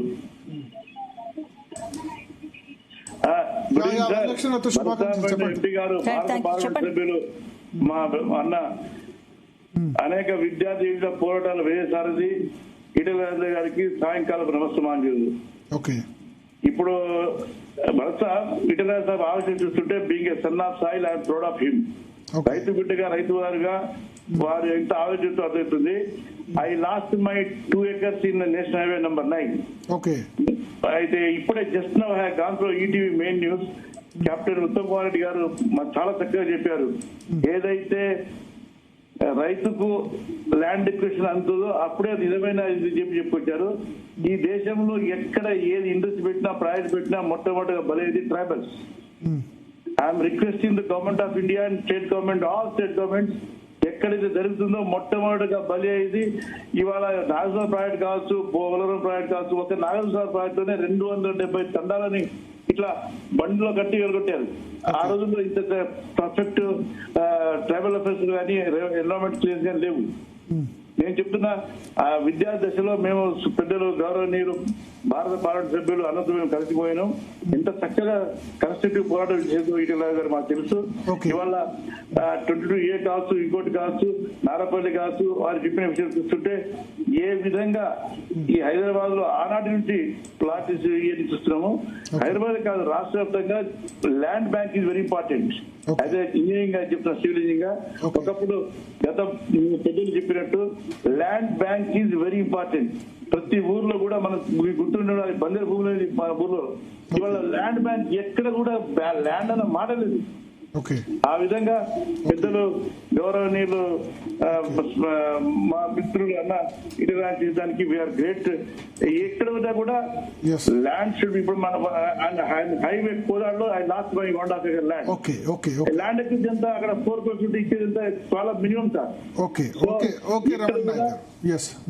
సో ఒక ఇంపార్టెంట్ సబ్జెక్ట్, ఇప్పుడు భూ ఇష్యూ ఎంత ఈ సర్కార్ను కుదిపేస్తుందో ఇప్పుడు కొండా సురేఖ కూతురు అంశం కూడా అంతే కుదిపేస్తుంది. సో ఎట్లా చూస్తారు ఈ పరిణామాలను? అంటే ఆమె రేవంత్ రెడ్డి సేమ్ ఇదే వాళ్ళ సోదరుడికి భూమి ఇచ్చారని చెప్పి ఆమె ఆరోపణలు చేసింది. ఇక్కడ ఒక్క కొండా సురేఖ గారి కూతురే కాదండి, కాంగ్రెస్ పార్టీలో 40-50 ఏళ్ళ చరిత్ర కలిగిన జీవన్ రెడ్డి గారు అలసిపోయిపోయిండు, అడిగి అలసిపోయి వెళ్ళిపోయిండు. కాంగ్రెస్ పార్టీ జీవదాధారగా బతికిన చిన్నారెడ్డి గారు, ఆయన రక్తమంతా కాంగ్రెసే ఉంటుంది. ఆయన మాట్లాడుతున్న తీరు ఒకసారి చూడండి. స్వయంగా కాంగ్రెస్ పార్టీ ఎమ్మెల్యేలు ఆ గౌరవం లేకుండా పోతుంది, మర్యాద లేకుండా పోతుంది అని చెప్పి అసలు ఇక్కడ ఏం జరుగుతుందో అర్థమవుతుందని చెప్పి 30-36 మంది ఎమ్మెల్యేలు వాళ్ళ హైకమాండ్కి ఉత్తరాలు రాసిండట. 36 మంది ఎమ్మెల్యేలు అంటున్నాడు, నాకు తెలియదు ఎంతమంది రాసిండు, మొత్తంగా రాసి ఉంటారు. హైకమాండ్ లెటర్ రాశారు, ఏమని రాసినట్ట. ఇవాళ స్వయంగా మంత్రులే మీరు ప్రతిపక్షంలో ఉన్నటువంటి పార్టీలు కేసీఆర్ లాంటి బయట ఉండి నాయకత్వం వహించి కొట్లాడాలి. ఇలా కేటీఆర్ గారు హరీష్ రావు గారు తిరుగుతున్నారు, కానీ మీరు కొట్లాడింది సరిపోతలేదు, మీరు గిన్ని జరుగుతున్నాయి కదా, గింత విచ్చలవిడిగా జరుగుతూ ఉన్నది కదా, మీరు ఏం చేస్తున్నారు చెప్పి మంత్రులే అందిస్తున్నారు, సమాచారం అందిస్తున్నారు. ఎమ్మెల్యేలు అడుగుతున్నారు, మేము సొంత పార్టీ ఎమ్మెల్యేలు మేము వచ్చేలేమని. ఇలా 10 మంది ఎమ్మెల్యేలు పార్టీ మారిన ఎమ్మెల్యేలు ఉన్నారు కదా, ఒక్క ఎమ్మెల్యేని తొత్తుకున్నాడండి. ఒక్క ఎమ్మెల్యే మీరు చెప్పండి, పోచారం గారు ఏం మాట్లాడినో మీరు చూసిండ్రు, ఇలా వచ్చిన మైపాల్ రెడ్డి గారు ఏమైందో మీరు చూసిండ్రు, ఇలా మన గద్వాల ఎమ్మెల్యే గారు కృష్ణమోహన్ రెడ్డి గారు ఏమైందో మీరు చూసిండ్రు, ఇలా దానం నాగేంద్ర గారు ఏం మాట్లాడతారో మీరు చూసిండ్రు, ఇలా వీళ్ళన్నీ మీరు చూస్తున్నారు కదా.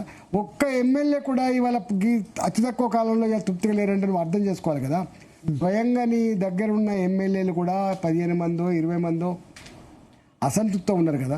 నీదేం 50 మెజార్టీతో 100 మెజార్టీతో లేదు కదా. నీ బయటకు వెళ్ళి వచ్చిన 16 మంది ఎమ్మెల్యేలు ప్రెస్ కాన్ఫరెన్స్ పెట్టారు రేవంత్ రెడ్డికి సపోర్ట్ గా. 16 మంది పెద్ద లెక్క అండి, 64 మందిలో 16 మంది పెద్ద లెక్కనా? మీకు అర్థం కాదు కదా. స్వయంగా ఇంకొకటి గమ్మతైన విషయం అంటే కాంగ్రెస్ పార్టీలో మాకు మేమే ఓడగొట్టుకుంటామండి, మాకెవరు శత్రువులు లేదంటారు. వాళ్ళ కల్చర్ మొదటి నుంచి అట్లే ఉంది. కాబట్టి నేను ఆ లోతుల్లోకి నేను పోను, కానీ ఒకటి మాత్రం సత్యం, రేవంత్ రెడ్డి గారు ఒక ముఖ్యమంత్రిగా ఒక స్టేట్స్మెన్ లాగా ఇంకా ఉన్న టైం ఏతుందో మంచిగా పరిపాలించుకునే ప్రయత్నం చేసుకోవాలి. కానీ ఈ వట్టిగా ఈ మొత్తం మాటలు మాట్లాడు, ఈ తిట్టే కల్చర్ పెట్టుకోవడం, వట్టిగానే అంటే జుగుప్సాకరమైనటువంటి భాషలు మాట్లాడి అవమానపరచడం బంద్ చేసుకొని సప్పుడేక నీకు మంచి అదృష్టవంతుడివి. తెలంగాణ ప్రజలు నువ్వు ఎక్స్పెక్ట్ చేయనంత గొప్ప అధికారాన్ని కట్టబెట్టిండ్రు, బాధ్యతను ఇచ్చిండ్రు. తక్కువ వయసులో చిన్న వయసులో అయినా కూడా నీకు ఇచ్చిండ్రు, అంతకుముందు అనుభవం లేకపోయినా కూడా నువ్వు ఇచ్చిండ్రు. మంచిగా చేసుకునే ప్రయత్నం చేయి తప్ప అందరితో పంచాయతీ పెట్టుకొని అందరిని దూరం చేసుకొని మొత్తం నువ్వు ఒక ముఖ్యమంత్రివి. అర్బన్ డెవలప్మెంట్ నీ కిందనే ఉంటుంది, ఎడ్యుకేషన్ నీ కిందనే ఉంటుంది. అసలు నువ్వు ఎట్లా చేయాలి? నీ హోమ్ మినిస్టర్ నీ కిందనే ఉంటుంది. ఎట్లా సాధ్యమైందండి? అంటే కాంగ్రెస్ పార్టీలో నీ హోమ్ మినిస్టర్ నడిపే శక్తి లేదా? ఇలా అర్బన్ డెవలప్మెంట్ మినిస్టర్ నడిపే శక్తి లేదా? ఓ ఎడ్యుకేషన్ మినిస్టర్ పనిచేసే శక్తి లేదా? వాటి చేపల మంత్రి అని చెప్తే బీసీ వెల్ఫేర్ మంత్రి అని లేకపోతే వాటి మైన్స్ మంత్రి అని గొప్ప ఉన్నారు కదా. మంచి మంత్రిత్వ శాఖలు ఇచ్చి ఇవాళ వీళ్ళందరికీ బాధ్యతలు పంచి గౌరవాన్ని పెంచి ఇగో మనకు అవకాశం ఇచ్చిండ్రు. ఓ 10 ఏళ్ల తర్వాత కాంగ్రెస్ పార్టీ తెలంగాణ ఇచ్చిందనేటువంటి కృతజ్ఞతాభావంతో ఆనాడు కేసీఆర్ ఓడగొట్టాలని చెప్పి ఇచ్చిండ్రు. దీన్ని కాపాడుకుందామనేటువంటి ఆలోచన ఎందుకు చేస్తలేమండి నువ్వు? ఇవాళ డే 1 నుంచి కూడా నీకు తెలవాలి కదా నీకు. ఇలా మేము ప్రతిపక్షాలు ఉన్నాం, మేం పనుల కోసం పోతే కూడా ఇలా అధికారికమైన కేసీఆర్ గారు ఉన్నప్పుడు అధికారికమైన ప్రోగ్రాంలలో కూడా పార్టీ పరంగా చేస్తుందని చెప్పి ఎవరిని పిలవకపోతుండే, ఎవరి పేర్లు పెట్టకపోతుండే, అవమానపడుతుండే. నేను ఎమ్మెల్యేగా ఉన్నప్పుడు కూడా నేను చూసిన. కానీ నీవన్న కనీసం మన పాత పద్ధతులు కాంగ్రెస్ పార్టీకి వారసుని కదా. కాంగ్రెస్ పార్టీలో ఎమ్మెల్యేనే ఏ పార్టీని ఉండేది కాక సభాధ్యక్ష స్థానం ఎమ్మెల్యేగా ఉంటుండే. నేను చూస్తుండే ఇవాళ శిలాపలకాల మీద మొత్తం ప్రోటోకాల్ అని పెట్టి నేను లోకల్ ఎమ్మెల్యే అయినప్పటికి కూడా 2-3 ఎమ్మెల్సీలు ఉంటే, 2-3 రాజ్యసభ సభ్యులు ఉంటే వాళ్ళందరి పేరు పెట్టిన తర్వాత మా పేరు పెడతారని కింద ఎంపీ సోయి ఉండాలి కదా. అసలు లోకల్ ఎమ్మెల్యే లోకల్ ఎంపీ అంటాడు ఒక విశిష్ట దానికి చెప్పి ఎంపీని పెట్టుకుంటారు, ఓ సభాధ్యక్షులు అని చెప్పి ఎమ్మెల్యే పెట్టుకుంటారు, గౌరవ అధ్యక్షులు అని చెప్పి ఎవరైనా గెస్ట్ అయితే పెట్టుకుంటారు. ఓ గట్టాడి పని చేస్తున్నారు వీళ్ళు. మాలాంటి వాళ్ళు ఏమైనా ఫోన్ చేసినప్పటికి కూడా సప్పుడు ఉండదండి. ఓ ఇల్లు అడిగితే ఓ ఇల్లు లిస్ట్ పంపిస్తే సప్పుడు ఉండదు. ఓ ఏదైనా గిట్లాంటి అన్యాయం జరిగిందని చెప్తే సప్పుడు ఉండదు. గిది కావాలని చెప్పి డెవలప్మెంట్ కావాలంటే సపోర్ట్ ఉండదు. ఇట్లుంటే ఎట్లా నడుతుందండి చెప్పండి. ప్రభుత్వం అంటే కేవలం అధికార పార్టీ అనేటువంటి ఒక అహంకారం గతంలో ఉందని నువ్వే అన్నావు కదా. మరి ఇవాళ ఏం పని చేస్తున్నావు? నువ్వేం పని చేస్తున్నావు? ఇప్పుడు ఇది బీసీ ఇష్యూగా చూస్తున్నా. బీసీ ఇష్యూ అవుతుందా? బీసీలకు గౌరవం దొరుకుతుందా ఇప్పుడు ఈ గవర్నమెంట్ లో? నేను ఇక బీసీ గురించి ఏసీ గురించి నేను ఎందుకు చేస్తా, కానీ ఒక్కటైతే ఆక్రోశం ఎక్కడి నుంచో బయటపడ్డది. దాన్ని సరి చేసుకునే ప్రయత్నం చేసుకోవాలి. కానీ దీన్ని క్రమశిక్షణ చర్య అని చెప్పి తీసి పడేస్తా అంటే ఎంతమంది తీసేస్తావు నువ్వు? ఏమవుతుంది? మీరు రాకముందు చర్చలో ఈ టాపిక్ వచ్చింది, బర్తరఫ్ అనే చర్చ జరుగుతుంది కొండా సురేఖ. గతంలో ఈటల రాజేందర్ కూడా బర్తరఫ్ చేశారు కేసీఆర్. వి ప్రకాష్ అన్నారు చర్చలు ఏంటంటే బర్తరఫ్ చేసినందుకు దీంట్లో హత్యలు ఉండవు, ఆత్మహత్యలే ఉంటాయి. రాజకీయాలు హత్యలు ఉండవు, ఆత్మహత్యలే ఉంటాయి. నన్ను తీసేసిండు, కేసీఆర్ సూసైడ్ చేసుకున్నాడు. రేవంత్ రెడ్డి ఇప్పుడు గింతమంది, ఇప్పుడు ఒక చిన్నారెడ్డి, ఒక పోచాల శ్రీనివాస్ రెడ్డి, ఒక మైపాల్ రెడ్డి, ఒక రాజగోపాల్ రెడ్డి, ఒక కొండ సురేఖ, రేపు ఇంకొక మంత్రి అవుతాడు. ఎంతమంది తీసేసుకుంటా పోతావు నువ్వు? అది కాదు కదా పరిష్కారం. కారణం ఏంటో అన్వేషించుకోవాలి కదా నువ్వు. కారణం ఏంటో అన్వేషించుకోవాలి. ఎక్కడో మిస్టేక్ ఉంది, గ్యాప్ ఉంది, దాన్ని సర్దిద్దుకోవాలని ఆలోచన ఉండాలి. కానీ పెట్టించి అటు ఒక గ్రూప్ పెట్టించి ఇటు ఒక గ్రూప్ పెట్టించి నువ్వు కొట్టుకుంటే ఏమవుతుంది? నీకున్న మెజార్టీ 64 సీట్లు 65 సీట్లు నీకు ఉండొచ్చు, నీకున్నాయి. ఒక 6 పోతే కథమైన నీ గవర్నమెంట్. ఇప్పుడు బయటికి వెళ్ళి వచ్చిన వాళ్ళు అయితే ఇప్పటికీ నీకు విశ్వాసం లేనట్టుగానే ఉండబట్టి 10 మందిలో ఎవరికి లేదు. ఓ 15 మంది వేరే గుంపు పెట్టినా ఆనబడుతూనే ఉంటుంది. నువ్వు నీ గవర్నమెంట్ స్టేబుల్ లేదా నీకు అర్థమైన తర్వాత కూడా ఇంకా నువ్వు మేకపోతు గాంభీర్యాన్ని ప్రదర్శించి ఇట్లా చేస్తాడు. ఏం చేస్తావు నువ్వు? ఏం చేసేదేముంది? ఇదేం 100 సంఖ్య ఎక్కువ ఉండి నువ్వు నడతలేవు, గుర్తుపెట్టుకో. ఓ 50 కేంద్రంలో సపోర్ట్ ఉంది అంటున్నారు. కేంద్రంలో బీజేపీ సపోర్ట్. మరి మా దగ్గర ఒక తెలియదు ఆయనకి పోయి నేను ఏబీపీ నుంచి వచ్చినా చెప్పుకుంటుండొచ్చు, నేను ఆర్ఎస్ఎస్ ఫిలాసఫీ అని చెప్పుకుంటుండొచ్చు, నేను మీకు దూరంగా అని చెప్పుకుంటుండొచ్చు, మీకు దగ్గర ఉంటా అని చెప్పుకుండొచ్చు. నాకేం తెలుసు? రాజకీయాలు ఇంత గమ్మతుంటే మీకు తెలియదు. సో ఎప్పుడు ఛాన్స్ ఉందా అట్లాంటి అవకాశం? నేను దాని గురించి కామెంట్ చేయను. ఓకే. కాకపోతే ఒక ఎంపీ ట్వీట్ చేసిండు, మా ఎంపీని ఒక ఆయన ట్వీట్ చేసిండు. ఈ రేవంత్ రెడ్డి గారు మాతో పాటు పార్లమెంట్ సభ్యుడిగా ఉండే ఆయన ఏబీవీపీలో పనిచేసిండు, ఆర్ఎస్ఎస్లో పనిచేసిండు, సంఘ వాసన ఉన్నది, ఆ కాంగ్రెస్ పార్టీలో ఉన్నాడు కాబట్టి రాహుల్ గాంధీ చెప్పినట్టు వినాలే, లేదా మావాడే అని చెప్పి ఒక ట్వీట్ అయితే వచ్చింది. అది ఎందుకు వచ్చిందో ఆయన గనక, ఆయనకి ఇచ్చిన గనక. మీ అంటే తెలంగాణ ఎంపీనా ట్వీట్ చేసి? కాదు, బయట. అయితే ఒకటి కాంగ్రెస్ పార్టీ మీద ఇంత వ్యతిరేకత ఉంది కదా సార్, మరి బీజేపీ ఎందుకు క్యాపిటలైజ్ చేసుకోబోతుంది? 8 మంది ఎంపీలు గెలిచి ఒక సర్పంచులు కూడా జాయిన్ కాలేని సిచ్యువేషన్ ఉంది. ఎందుకు అనుకుంటున్నావు? ఇట్లా వరద వస్తే ఆగదు, గుర్తుపెట్టుకో. ఫ్లడ్ లెక్కనే వస్తుంది. ఇవాళ నేను అడుగుతున్నాను, సిన్సియర్ అడుగుతున్నా, తెలంగాణ ప్రజలు కూడా చూస్తుంది కాబట్టి అడుగుతున్నా.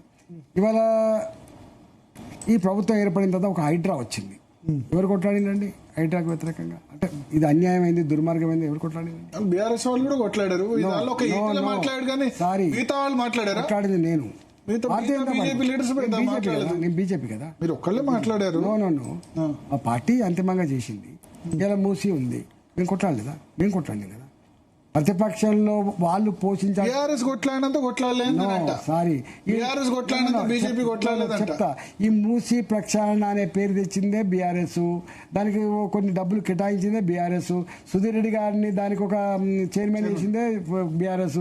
వాళ్ళకి ఎక్కడ కొట్లాడే దమ్ము ఉంటుందండి? వాళ్ళకి ఎక్కడ మొక్కలు ఉంటాయండి? మీరు చెప్పండి. నో, మేము కొట్లాడినాం. ఇవాళ ఇది 22A తెచ్చిందే బీఆర్ఎస్, ధరణి తెచ్చిందే బీఆర్ఎస్, పేదల భూముల అడ్రస్ మార్చిందే బీఆర్ఎస్. హరీష్ రావు మాట్లాడుతున్నారు లేదా 22A గురించి? ఒక మాట మాట్లాడుతుంది. ఇవాళ నేను చెప్తున్న కొన్ని గ్రామాలు ఈ రోజు నేను వట్టిగా చెప్తున్నాను. నేను ఒక 5-6 గ్రామాలు ఉన్నాయండి. ఈ అన్ని గ్రామాలలో దుండిగల్లో కానీ, బోరంపేటలో కానీ, కోడెల కానీ, బహదూర్గూడలో కానీ ఈ అన్ని గ్రామాలలో ఇవాళ మొత్తం ప్రభుత్వపరమైన భూములు తీసుకుంటా అని చెప్తున్నా చూసినా, ఇవన్నీ ధరణిలో వాళ్ళ పేర్లు డిలీట్ చేసి ప్రభుత్వపరమైన భూమి అని చెప్పి ఎంట్రీ చేసింది కాబట్టి ఇలా వాళ్ళకి దుస్థితి వచ్చింది. గుర్తుపెట్టుకోండి. ఇవాళ వాళ్ళు వచ్చి మద్దతు ఇస్తా అన్నా, లేకపోతే ముసలి కన్నీళ్ళు కార్చిన కారకులు అయితే వాళ్ళే కదా. ఆనాడు ప్రకాష్ గౌడ్ గారు అక్కడ ఎమ్మెల్యే ఉన్నాడు, ఇవాళ కూడా ఎమ్మెల్యే ఉన్నాడు ఆయన. అక్కడ ఆ పార్టీలో ఉండే బీఆర్ఎస్ పార్టీలో ఆయన ఎన్నికల నినాదం ఏంది? నన్ను మళ్ళీ వేసి గెలిపియండి, నేను ఈ భూములన్నీ కూడా మీకు రెగ్యులేట్ చేస్తాను. ఇగో ఇది వాళ్ళ నినాదం. మీరు వ్యతిరేకించలేదు మరి ధరణిని? మీరు బీఆర్ఎస్ లో ఉన్నప్పుడు ధరణి ఏం చేసినాం అనేది ఇప్పుడు క్యాబినెట్ మినిస్టర్గా నేను ఉన్నా. మాకేం అభిప్రాయం ఉండదో ఇప్పుడు మీకు చెప్పొద్దు. ఇది మంచిది కాదని చెప్తున్నాను నేను. అప్పుడు కూడా మంచిది కాదని ఒపీనియన్ కదా. ఇప్పుడు నేను ఊళ్ళకెళ్ళి వచ్చిన పేదరికం చూసినండి. భూమి కేవలం ఆస్తి మాత్రమే కాదు, భూమి యొక్క భద్రత, భూమి యొక్క భరోసా, భూమి యొక్క సోషల్ స్టేటస్ సింబల్. ఇంటుందా ఇలా అవసరమైతే అప్పు ఉంటే బంగారమే అమ్ముకుంటాడు, భూమిని అట్టి పెట్టుకుని ప్రయత్నం చేస్తాడు. లాస్ట్లో భూమి అమ్ముకుంటాడు. ఫస్ట్ బంగారం అమ్ముకుంటాడు, తర్వాత ఇల్లు అమ్ముకుంటాడు, అప్పు తెచ్చుకుంటాడు, కాని పక్షాల్లో భూమి అమ్ముకుంటాడు.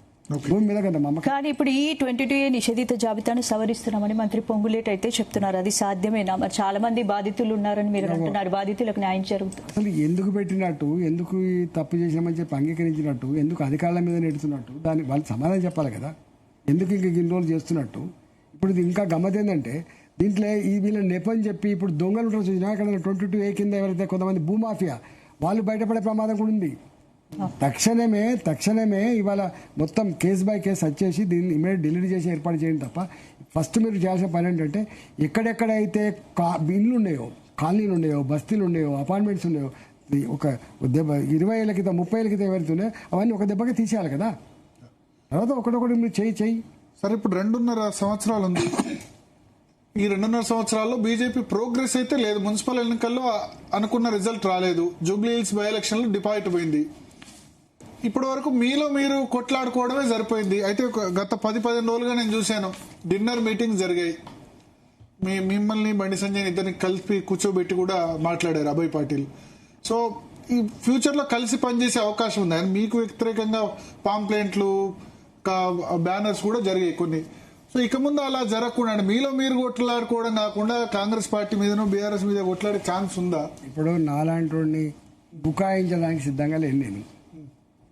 అలాంటి ప్రజాక్షేత్రంలో ఏం మాట్లాడుకుంటున్నారో దానికి అనుగుణంగా మాట్లాడితే నాలాంటి ఇష్టపడతా తప్ప ప్రజాక్షేత్రంలో ఒకటి ఉండి నేను ఒకటి మాట్లాడితే ఇష్టపడరు. అన్ని పార్టీలల్లా వైరుధ్యాలు ఉంటాయి. విత్ ఇన్ ద పార్టీలల్లా ఆధిపత్య పోరు ఉంటుంది. 3 అంబిషన్ ఉంటుంది. 4 నాకు ఎమ్మెల్యే కావాలి, ఎంపీ కావాలి, పోటీతో ఉంటుంది. ఇవి ఎక్కడ కూడా అన్ని పార్టీలలో ఉంటుంది. మా పార్టీలో ఇలా ఏం పవర్ ఉందని చెప్పి మాకు గ్రూపులు ఉంటాయి. ఎందుకు మాకు ఈ ఆధిపత్య పోరు ఉంటుంది? మాకేం ఉండడానికి ఆస్కారం లేదు. మాకు ప్రజలు ఏం కోరుకుంటున్నారంటే 10 ఏళ్ళు కేసీఆర్ చూసినాం, అయిపోయింది. 2 సంవత్సరానికే రేవంత్ రెడ్డి గారి నిజ స్వరూపం ఏందో మాకు అర్థమైంది. ఈ అప్పుల ఊబిలో కూరుకుపోతుంది. రిటైర్డ్ ఎంప్లాయీస్కి ఇంకా PF డబ్బులు, ఇంకా EPF డబ్బులు కూడా ఇవ్వని పరిస్థితి వచ్చింది. చిన్న కాంట్రాక్టర్ బిల్లు ఇవ్వని పరిస్థితి వచ్చింది. అప్పుల ఊబిలో కూరుకుపోయిందని చెప్పడమే కాకుండా నన్ను కోసిన 1 రూపాయి లేదని చెప్పి ముఖ్యమంత్రి అంటున్నాడు. మరి ఇప్పుడున్న ఈ పరిస్థితుల్లో ఈ రాష్ట్రాన్ని గట్టెక్కించగలిగేటువంటి శక్తి, సత్తా బీజేపీకి మాత్రమే ఉంటుందని భావిస్తాను. కానీ రేవంత్ రెడ్డితో సఖ్యతగా ఉంటున్నారని కొంతమంది బీజేపీ నేతలకు హైకమాండ్ క్లాస్ స్పీకర్ అనే వార్తలు కూడా వస్తాయి. దీంట్లో వాస్తవం అవన్నీ ఉంటాయి, రకరకాల వార్తలు వస్తాయి. దాని గురించి ఏం కామెంట్ చేస్తా కానీ మా హైకమాండ్ మాత్రమే కోరుతుంది. ఎప్పుడు పోయినా మీరు కలిసిమెలిసి పని చేయాలి, మంచిగా ఉద్యమాలు చేయాలి, స్ఫూర్తినివ్వాలి, రేపు అధికారం రావాలని చెప్తుంది తప్పకుండా. బండి సంజయ్తో మీ డిఫరెన్సెస్ పోయినట్టేనా? మాకు ఎవ్వరితో డిఫరెన్స్. నేను ఒక మాట అంటున్నా, ఇప్పటిదాకా మావాడు ఒక ఊరు చెప్పి మా ఊరు ఆయనకు పార్టీలు లేవు, జెండాలు లేవు. అంటే ఎమ్మెల్యే అయిన తర్వాత పార్టీలు ఉంటాయి, జెండాలు ఉంటాయి, అది వేరు. కానీ ఒకసారి ఎమ్మెల్యే అయిన తర్వాత నియోజకవర్గాలకు అట్లా పనిచేస్తారు. అంటే 25 ఏళ్ళ తర్వాత మావాడు ఆ పని ఏదైనా ఉంటే ఫస్ట్ ఊరోడు వ్యతిరేకిస్తారు. ఎందుకంటే నా అసలు రూపం, నా అసలు రంగు అంతా తెలిసేది ఊరో తెలుస్తుంది. మా ఊరోడు ఆ మాట అన్నాడు, మా దేవుడు అని చెప్పి మాట అన్నాడు. ఎక్కడ ఆపదుండో అక్కడ ఉండని చెప్పిండు. అందుకని మాకు గ్రూపులు ఉండవు, పంచాయలు ఉండవు, ఆధిపత్య పోరు ఉండదు. శ్రమ చేసుకుంటూ పోతాం. ఇస్తే ప్రజలు ఏమైనా. కానీ హుజురాబాద్ పోలేదు మీరు మున్సిపల్ ఎలక్షన్స్ లో? పోతుంది. ఎందుకు? మాకు అక్కడ ఇక్కడ ఉన్నాయి కాబట్టి పోలేదు. నాకు ఇక్కడ కూడా ఉన్నాయి కదా, 3 పోలేదు. జిహెచ్ఎంసీ మీ ప్రియారిటీ ఇప్పుడు రాబోయే జిహెచ్ఎంసీ? తప్పకుండా. అంటే మొన్న డిన్నర్ మీటింగ్ పెట్టారు, నితిన్ నబీన్ కూడా పెట్టారు కదా. డిన్నర్ మీటింగ్స్ ద్వారా ఒక మెసేజ్ అయితే పోయింది, ఓకే వీళ్ళంతా గత విభేదాలని మర్చిపోయి కొత్తగా ప్రయాణం సాగిస్తారని చెప్పి. మీ సైడ్ నుంచి ఏముండదా? మీ సైడ్ నుంచి పాతవన్నీ మర్చిపోయినట్టే. భరత్ గారు గుర్తుపెట్టుకోండి, ఇప్పటి వరకు అయితే కలిసిమెలిసి పనిచేయరో, మనస్ఫూర్తిగా పనిచేయరో, అధికారం రావాలనే తపన ఉండదు అప్పటిదాకా రాదండి. ప్రజలకున్నది ఇవన్నీ ఉండాల్సిందే, రిఫార్మ్ కావాల్సిందే, మారాల్సిందే. స్టాటిక్గా ఉండడు ఎప్పుడు. ఈటల రాజు ఒకే రకంగా ఉండడు, ఎప్పుడు బండి సంజయ్ గారు ఒక రకంగా ఉండడు, ఎప్పుడు రామచంద్రరావు గారు ఒక రకంగా ఉండరు. ఇవి పరిస్థితులను బట్టి, అవసరాలను బట్టి, పార్టీ యొక్క నిర్ణయాన్ని బట్టి ముందుకే పోతుంటాయి కదా. మీరు 6 ఎంపీలు అయితే నాకు కలిసే ఉన్నట్టు అనిపించింది, 2 కేంద్ర మంత్రులుగా. అందరం కలిసే ఉంటాం, నువ్వు భలే చెప్తావు. అందరం కలిసే ఉంటాం. మేము 6 మంది ఎంపీలం. ఇవాళ మొన్న పార్లమెంట్ సమావేశం సందర్భంగా అందరి మంత్రులను కలిసాం. మా ఎజెండా ఫస్ట్ ఏముంటుంది, మేము తెలంగాణ ఎంపీలం. మా ప్రయారిటీ ఏముంటుంది, తెలంగాణకు రైల్వే ప్రాజెక్టు తెచ్చుకోవాలి, తెలంగాణకు ఇవాళ ఏమైనా ఇండస్ట్రీస్ పార్కులు తెచ్చుకోవాలి, తెలంగాణకు ఏమైనా నిధులు తెచ్చుకోవాలి, తెలంగాణకు రింగ్ రోడ్ తెచ్చుకోవాలి, తెలంగాణకు ఇంత ఎయిర్పోర్ట్ తెచ్చుకోవాలి. ఇదే మా ఎజెండా ఉంటుంది కదా. 6 ఎంపీలకు స్టేట్ పార్టీకి మధ్య కోఆర్డినేషన్ ఎట్లా? 100% కోఆర్డినేషన్ ఉంటుంది. మాకేం బాధ ఉంటుంది, మేము ఎంపీలమేనే. మా ఈటెల రాజేందర్ గారు తెలంగాణ బీజేపీ రేస్ లో ఉన్నారా, కేంద్ర మంత్రి రేస్ లో ఉన్నారంటే ఇవన్నీ నాకు తెలియదు. మా పార్టీ ఎవరిని ఎక్కడ ఎప్పుడు పెట్టానో అట్లా పెట్టుకుంటాను. డిసప్పాయింట్ కాలేదా మీరు మొన్న రాష్ట్ర అధ్యక్షుడిగా మిమ్మల్ని చేయడం? డిసప్పాయింట్ ఎందుకుంటే నీకు అన్ని అనుభవించి ఉంటుంది. మేము కొత్తగా ఎమ్మెల్యే అయ్యేది ఉందా, కొత్తగా మంత్రి అయ్యేది ఉందా? అన్ని అనుభవించిన వాళ్ళం కదా మేము. భరత్ గారు నిండా తనివి తీరు అన్ని చూసిన వాళ్ళం మేము. మాకు ఆ డిసప్పాయింట్ ఇట్లా ఏమి ఉండదు. అంటే బండి సంజయ్ అప్పుడు రాష్ట్ర అధ్యక్ష పదవి తీసేసినప్పుడు ఈటల రాజేందర్ చేస్తారనుకున్నారు, మొన్న రామచంద్రరావు చేస్తారన్నప్పుడు కూడా అనుకున్నారు. ఆ 2 సందర్భాల్లో అది జరగలేదు. ఇన్ఫాక్ట్ ఆ తీసేయడం వెనుక మీరున్నారని బండి సంజయ్ అనుకునే సందర్భం. ఒకరిని తీసేస్తా నాకు నిజంగా కెపాసిటీ నాకు ఏమైనా ఇస్తారు, కానీ ఒకరి గుంజుకొని ఒకరిని కథం పడితే నాకు వస్తుంది, ఒకరిని ఇట్లా వచ్చేస్తే నాకు వస్తుంది. ఇంకా అలవాటు ఉంటాయా నాకు? ఒకరి మీద చాడీలు చెప్పడం కానీ, ఒకరిని చిన్నగా చూసి మాట్లాడే కానీ నాకు పోటీ అని చెప్పి ఈర్ష్యపడడం కానీ నా జీవితంలో లేదు. గుర్తుపెట్టుకోండి, నేను శ్రమను నమ్ముకున్నాండి, ధర్మాన్ని నమ్ముకున్నాండి, ప్రజల్ని నమ్ముకున్నాండి. ఆ ఫిలాసఫీ అది. కానీ ఆయన అనుకున్నారు కదా నన్ను తీసేయడంలో ఈటల కీలక పాత్ర, ఎమ్మెల్యేలను జాయిన్ చేస్తారు, 20-30 మంది ఎమ్మెల్యేలు జాయిన్ అవుతారు బీఆర్ఎస్ నుంచి అని ఆయన అయితే అనుకున్నారు కదా అక్కడ. ఆయన కూడా ఎప్పుడు అనుకోలేదు. ఓకే, సో ఇప్పుడు ఈ డిన్నర్ మీటింగ్స్ కిషన్ రెడ్డి ఇంట్లో కూడా జరిగింది. అరే అందరు ప్రతి నెల ఒక్కొక్క ఎంపీ ఇంట్లో భోజనాల ప్రోగ్రామ్ ఉంటుంది. మంచి చెడు తర్కించుకుంటాం. మా ఎంపీల మేము మీటింగ్ పడిపోతే మంది ఎంపీలతో మీటింగ్. బండి సంజయ్ మిమ్మల్ని లంచ్ పిలిచారు, ఈటల కూడా పిలుస్తారా? ఎందుకు పిలవరు అన్న భలే ఉన్నారు. మేము సొంత పార్టీ ఎంపీలము, సొంత పార్టీ ఎమ్మెల్యేలము, నాయకులము. బాధ్యత కలుసుకుంటాం, బాధ్యత వాళ్ళ ఇంటికి మేము పోతాం, మా ఇంటికి వాళ్ళు వస్తారు. ఎందుకురా? ఏ పార్టీలో కల్చర్ ఏముంటుందంటే కలిసిమెలిసి చర్చించుకోవడం, కలిసిమెలిసి భోజనాలు చేసుకోవడం, ఒక కుటుంబంలాగా ముందుకు సాగడం ఉంటుంది. అన్ని పార్టీలలో ఉంటుంది, ఒక బీజేపీలో కాదు, గుర్తుపెట్టుకోండి. అంటే కొంత ఆలస్యంగా జరుగుతుంది. ఏమో మీకు వింతలే కనిపిస్తుంది. అన్ని టీఆర్ఎస్ పార్టీలో ఉన్నప్పుడు కూడా ఎవ్రీ మంత్ ఎక్కడో కూడా మేము భోజనాలకు ఉండేది. ఉంటాయి అవన్నీ. మన కాంగ్రెస్ పార్టీ చూడమా, ఐడెంటికల్గా ఉంటాళ్ళు 10 మంది 15 మంది కూర్చొని. ప్రతి బీజేపీ కార్యకర్త కోరుకుంటాడు మీరు అందరు కలిసి ఉండాలి అని చెప్పి, కానీ ఆ నాయకుల్లో అది లేని పరిస్థితి ఉంది కదా. అంటే నేను ఒక 3-4 months బ్యాకే మీ మీద ఇక్కడే హోర్డింగ్స్ పోస్టర్స్ వేశారు. వేసినోడు ఉన్నాడా కానీ మా పార్టీ లీడర్ వెళ్ళి తీసేసింది. కానీ ఉంటాడు పిచ్చోడు, అట్టాడి పని చేస్తాడు, పోతాడు. అంటే వెకిలి చేష్టలు చేసేటోడు, చిల్లర పనులు చేసేటోడు, ఎక్కువ ఊహించుకుంటాడు, అనవసరమైన పని చేసేటోడు ఎల్లకాలం ఉండడు. పోయింది తీసేసింది మా పార్టీ. ఇంకేంది? ఈటల రూరల్ లీడర్ ఉండే, హుజురాబాద్ 6 సార్లు గెలిచినప్పుడు. ఇప్పుడు కంప్లీట్ గా అర్బన్ లీడర్ అయిపోయినాడు, అసలు రూరల్ పోతలేరు అని అంటారు. నాకు రూరల్ అర్బన్ ఉంటుందా? నాకు ఈ వర్గం ఆ వర్గం, ఈ కులం ఆ కులం ఉంటుందా? నాకు ఎక్కడ ఆపద ఉంటుందో అక్కడ పనిచేసే కల్చర్ ఉన్నాను నేను. ఇప్పుడు ఇక్కడనే తను తీర పని ఉన్నది, చేతి నిండా పని ఉన్నది. నాకు మీకు తెలియదు ఏముంది, నాకు పెద్ద కాన్స్టిట్యున్సీ, దేశంలోనే పెద్ద కాన్స్టిట్యున్సీ, మొత్తం మినీ ఇండియాగా చెప్పబడేటువంటి మల్కాగిరి అన్ని. ఇప్పుడు ఆంధ్ర తెలంగాణ సెటిలర్స్ ఎక్కువ ఉండే ప్రాంతం కూడా ఇది. రాయలసీమ, కోస్తా, తెలంగాణ. ఎవరికి ఉపాధి లేకపోతే పుట్ట చేత పట్టుకొని పట్టణానికి వస్తే మొట్టమొదటిగా ఆదరించేటువంటి ప్రాంతం మల్కాగిరి ప్రాంతం. ఇక్కడ 50 గజాలు 60 గజాలు సెటిలర్స్ బాగానే రిసీవ్ చేసుకుంటారు, ఎందుకంటే మీరు తెలంగాణ ఉద్యమ నాయకుడు కదా.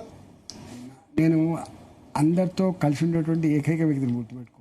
నాకు రాయలసీమ కొట్లాడినాం, రాష్ట్రం గురించి కొట్లాడినాం, వాళ్ళు కూడా అప్రిషియేట్ చేస్తారు. ఇప్పుడు నేను నిక్కచ్చి కొట్లాడినప్పుడు వాళ్ళు కూడా గర్వపడతారు, అదే గిట్లు ఉండాలి మీకు ఇంతెందుకంటే మా దగ్గర కూడా ఇట్లా లీడర్ ఉండాలంటారు. ఓకే, మా దగ్గర కూడా ఇట్లా లాంటి లీడర్ ఉండాలని అంటారు. మనకు ఒక్క కాలర్ వెయిట్ చేస్తున్నారు, నిర్మల్ నుంచి రామన్న గారు. హలో రామన్న గారు. నమస్తే, చెప్పండి. చెప్పండి, మాట్లాడండి. హలో, మాట్లాడండి చెప్పండి. సార్ సార్ యా నమస్తే చెప్పండి. సార్ మీకోసం బాగా సార్ చూడబట్టి నెలకొంది ఫోన్ చెప్తున్నా సార్.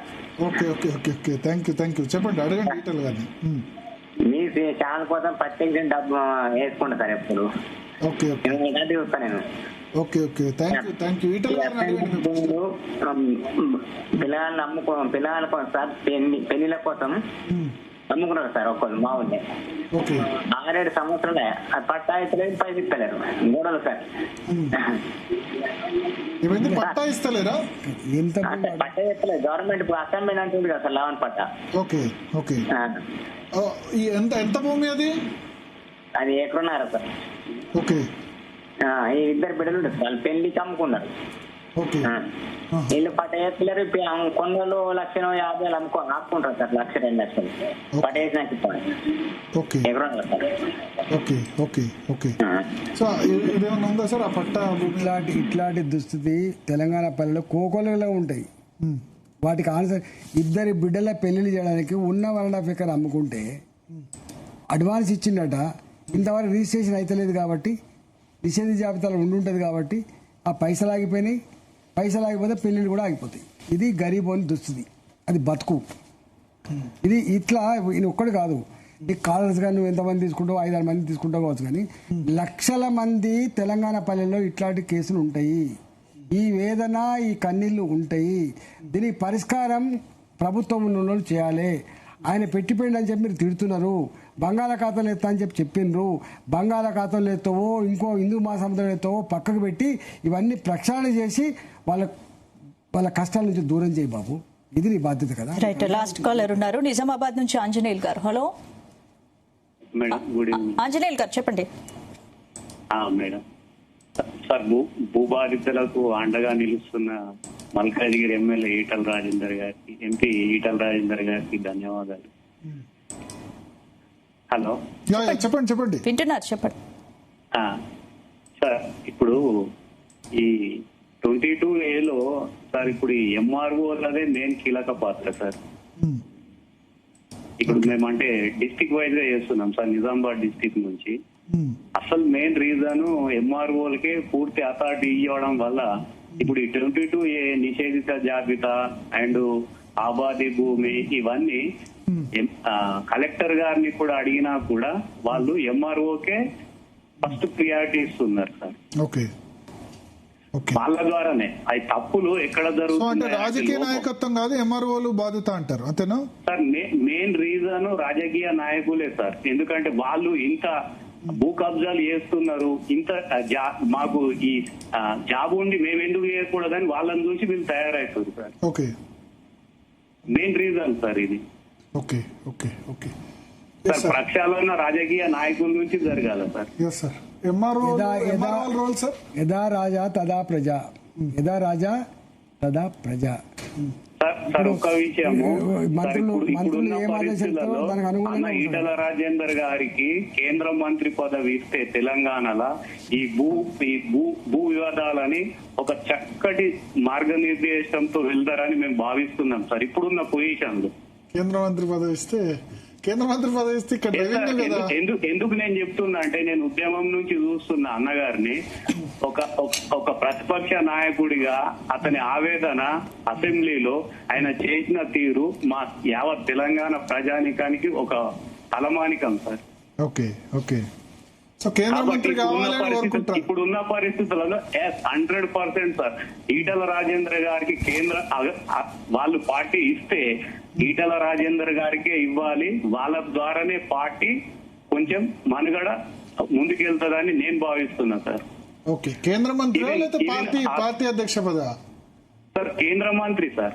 పార్టీ అధ్యక్ష పదవి ఉంటే ఆ పార్టీల వాళ్ళని ఈ పార్టీల వాళ్ళని అందరం చూసి వస్తారు అంతే. కానీ కేంద్ర మంత్రి పదవి ఇస్తే ప్రజానీకానికి, ఈ కోట్ల తెలంగాణ ప్రజానీకానికి ఉపయోగపడుతుంది సార్ ఆయన సేవలు. Okay okay okay right, thank you. Next caller Nalgonda నుంచి మధుసూదన్ గారు. హలో మధుసూదన్ గారు. నమస్తే మేడం. నమస్తే, చెప్పండి. మాది కనగల్ మండలం నల్గొండ నియోజకవర్గం. ఓకే. అయితే 2019లో మాది అప్పుడు రిజిస్ట్రేషన్ భూములు అయినాయి మేడం. కేసీఆర్ గవర్నమెంట్ లా ధరణి వచ్చినప్పుడు మాకు అటువరకు రిజిస్ట్రేషన్ అయినాయి. ధరణిలా అసైన్మెంట్ పడ్డది మేడం. అటువరకు రిజిస్ట్రేషన్ అయినాయి సబ్ రిజిస్టార్ లా ఓకే. మేడం. చెప్పండి చెప్పండి. అటువరకు రిజిస్ట్రేషన్ అయినాయి సబ్ రిజిస్టార్ లా. పాస్బుక్లు వచ్చినాయి, డాక్యుమెంట్స్ ఉన్నాయి. అయితే కేసీఆర్ గవర్నమెంట్ లా ధరణి వచ్చినాక అసైన్మెంట్ ల్యాండ్ అని పడ్డది. దానికి ఈడల్ సార్తో నేను మాకు క్లారిటీ కొంచెం ఇస్తే మంచి చేస్తే మంచిగా ఉంటుందని మా ఆలోచన. వాళ్ళ భావన ఏంది, అంతకు ముందు మాకు భూములు, పొజిషను, మాకు డాక్యుమెంట్స్, టైటిల్ డీడ్స్ అన్నీ ఉండే, ట్రాన్సాక్షన్ కూడా జరిగింది. 2019లో ధరణి వచ్చిన తర్వాత, 2019 ధరణి వచ్చిన తర్వాత మా భూములు అసైన్మెంట్ భూములుగా మారిపోయినాయి. అసైన్మెంట్ భూములు మారిపోయినాయి కాబట్టి no question of registrations, okay, no question of transactions, హక్కులు పోతాయి. ఇక గిట్నే ఉంటుంది. ఇప్పుడు చూస్తున్నాం కదా, ఎన్నటికున్నా మీరు గిట్నే ఉండాలి తప్ప దీన్ని అమ్ముకోలేరు, అనుభవించలేరు అన్నట్టుగా వాళ్ళ బాధ ఉందని చెప్తున్నారు. ఇట్లాంటి కేసులు లక్షల్లో ఉంటాయి తెలంగాణ పల్లెల్లో, వేలు కాదు లక్షల్లో ఉంటాయి. ఓకే సరే, ఒకటి ఫైనాన్స్ మినిస్టర్గా తొలి ఫైనాన్స్ మినిస్టర్ మీరు తెలంగాణ. ఇప్పుడు అసలు మెయిన్ ప్రాబ్లం ఫైనాన్స్తోనే, డబ్బులు లేవు. ఎందుకు ఇట్లాంటి సిచ్యువేషన్ వచ్చింది? దాని గురించి అదో పెద్ద సబ్జెక్టు, టైం ఎక్కువైనట్టుంది. Yes yeah. సో ఫైనల్ గా ఒకటి, సరే భూ ఇష్యూ ఒకటి ఉంది. కాంగ్రెస్ ఇక్కడ రాష్ట్రంలో 2 పార్టీలు మీకు శత్రువులు అంటే కాంగ్రెస్, బీఆర్ఎస్. శత్రువు అంటే ప్రత్యర్థులు. బట్ కాంగ్రెస్, బీజేపీ గెలవడం అయితే సాధ్యం కాదు. బీఆర్ఎస్ తో ఎట్లా ఉంటది? ఇప్పుడు అట్లాంటి ఈ సబ్జెక్టులకు ఊహాత్మకమైన ప్రశ్న ఎందుకు అడుగుతాం? బీఆర్ఎస్ తో మీకు ప్రథమ శత్రువు కాంగ్రెసా, బీఆర్ఎస్ అంటే? మాకు ఇద్దరు శత్రువులే. ఇప్పుడు ఇద్దరు శత్రువులే. బట్ ఇప్పుడు కేసీఆర్, ఒకవేళ రేవంత్ రెడ్డి మీద కోపం వస్తే కేసీఆర్ కావాలి అని పబ్లిక్ అనుకుంటున్నారని అంటున్నారు. వాటికి ఆయన కంటే మంచిగా ఉండాలని చర్చ జరగడం వేరు, ఈయననే మళ్ళీ కావాలని కోరడం వేరు. వాళ్ళు కోరతలేరు. ఈసారి బీజేపీకి ఓటేయాలి, వస్తే ఈ అప్పులో ఊబి నుంచి బయటపడతాం, ఈ తెలంగాణ ఇంత బాగుపడుతుంది, ఇంత అభివృద్ధి చెందుతుందని చెప్పి భావిస్తాను. మేము దానికి వాళ్ళ ఆలోచనకు అనుగుణంగా మా కార్యాచరణ ఉంటే తప్పకుండా రిజల్ట్ మాకు వస్తుంది. ఓకే, ఆల్టర్నేట్ బీజేపీ అని అనుకుంటా. 100%. మీ కార్యాచరణ ఈ 2 సంవత్సరాలు ఉండాలి. Right sir, thank you very much Etela గారు, జీ తెలుగు కోసం మీ అమూల్యమైన టైం. దాదాపు ఈటెల గారు ముఖ్యంగా ఎస్పెషల్లీ 22A గురించి చాలా విషయాలు కూడా మాట్లాడారు. కాలర్స్ కూడా వాళ్ళ అభిప్రాయం వ్యక్తం చేశారు. సో చూద్దాం 22A ఈటెల గారి పోరాటం, లేకపోతే ఇతర నాయకులు చేస్తున్న పోరాటంతో 22A విషయంలో సామాన్యులకు న్యాయం జరుగుతుందని అయితే మనం ఆశిద్దాం. ఈ కార్యక్రమాన్ని మీకు సమర్పించిన వారు MDH గరం మసాలా, MDH దమాలు, దాల్ తడకా మరియు మష్రూమ్ మసాలా. MDH తో భోజనం ఎల్లప్పుడూ రుచికరం. MDH సదా మీకు కొత్త రుచినివ్వడానికి తయారుగా ఉంటుంది.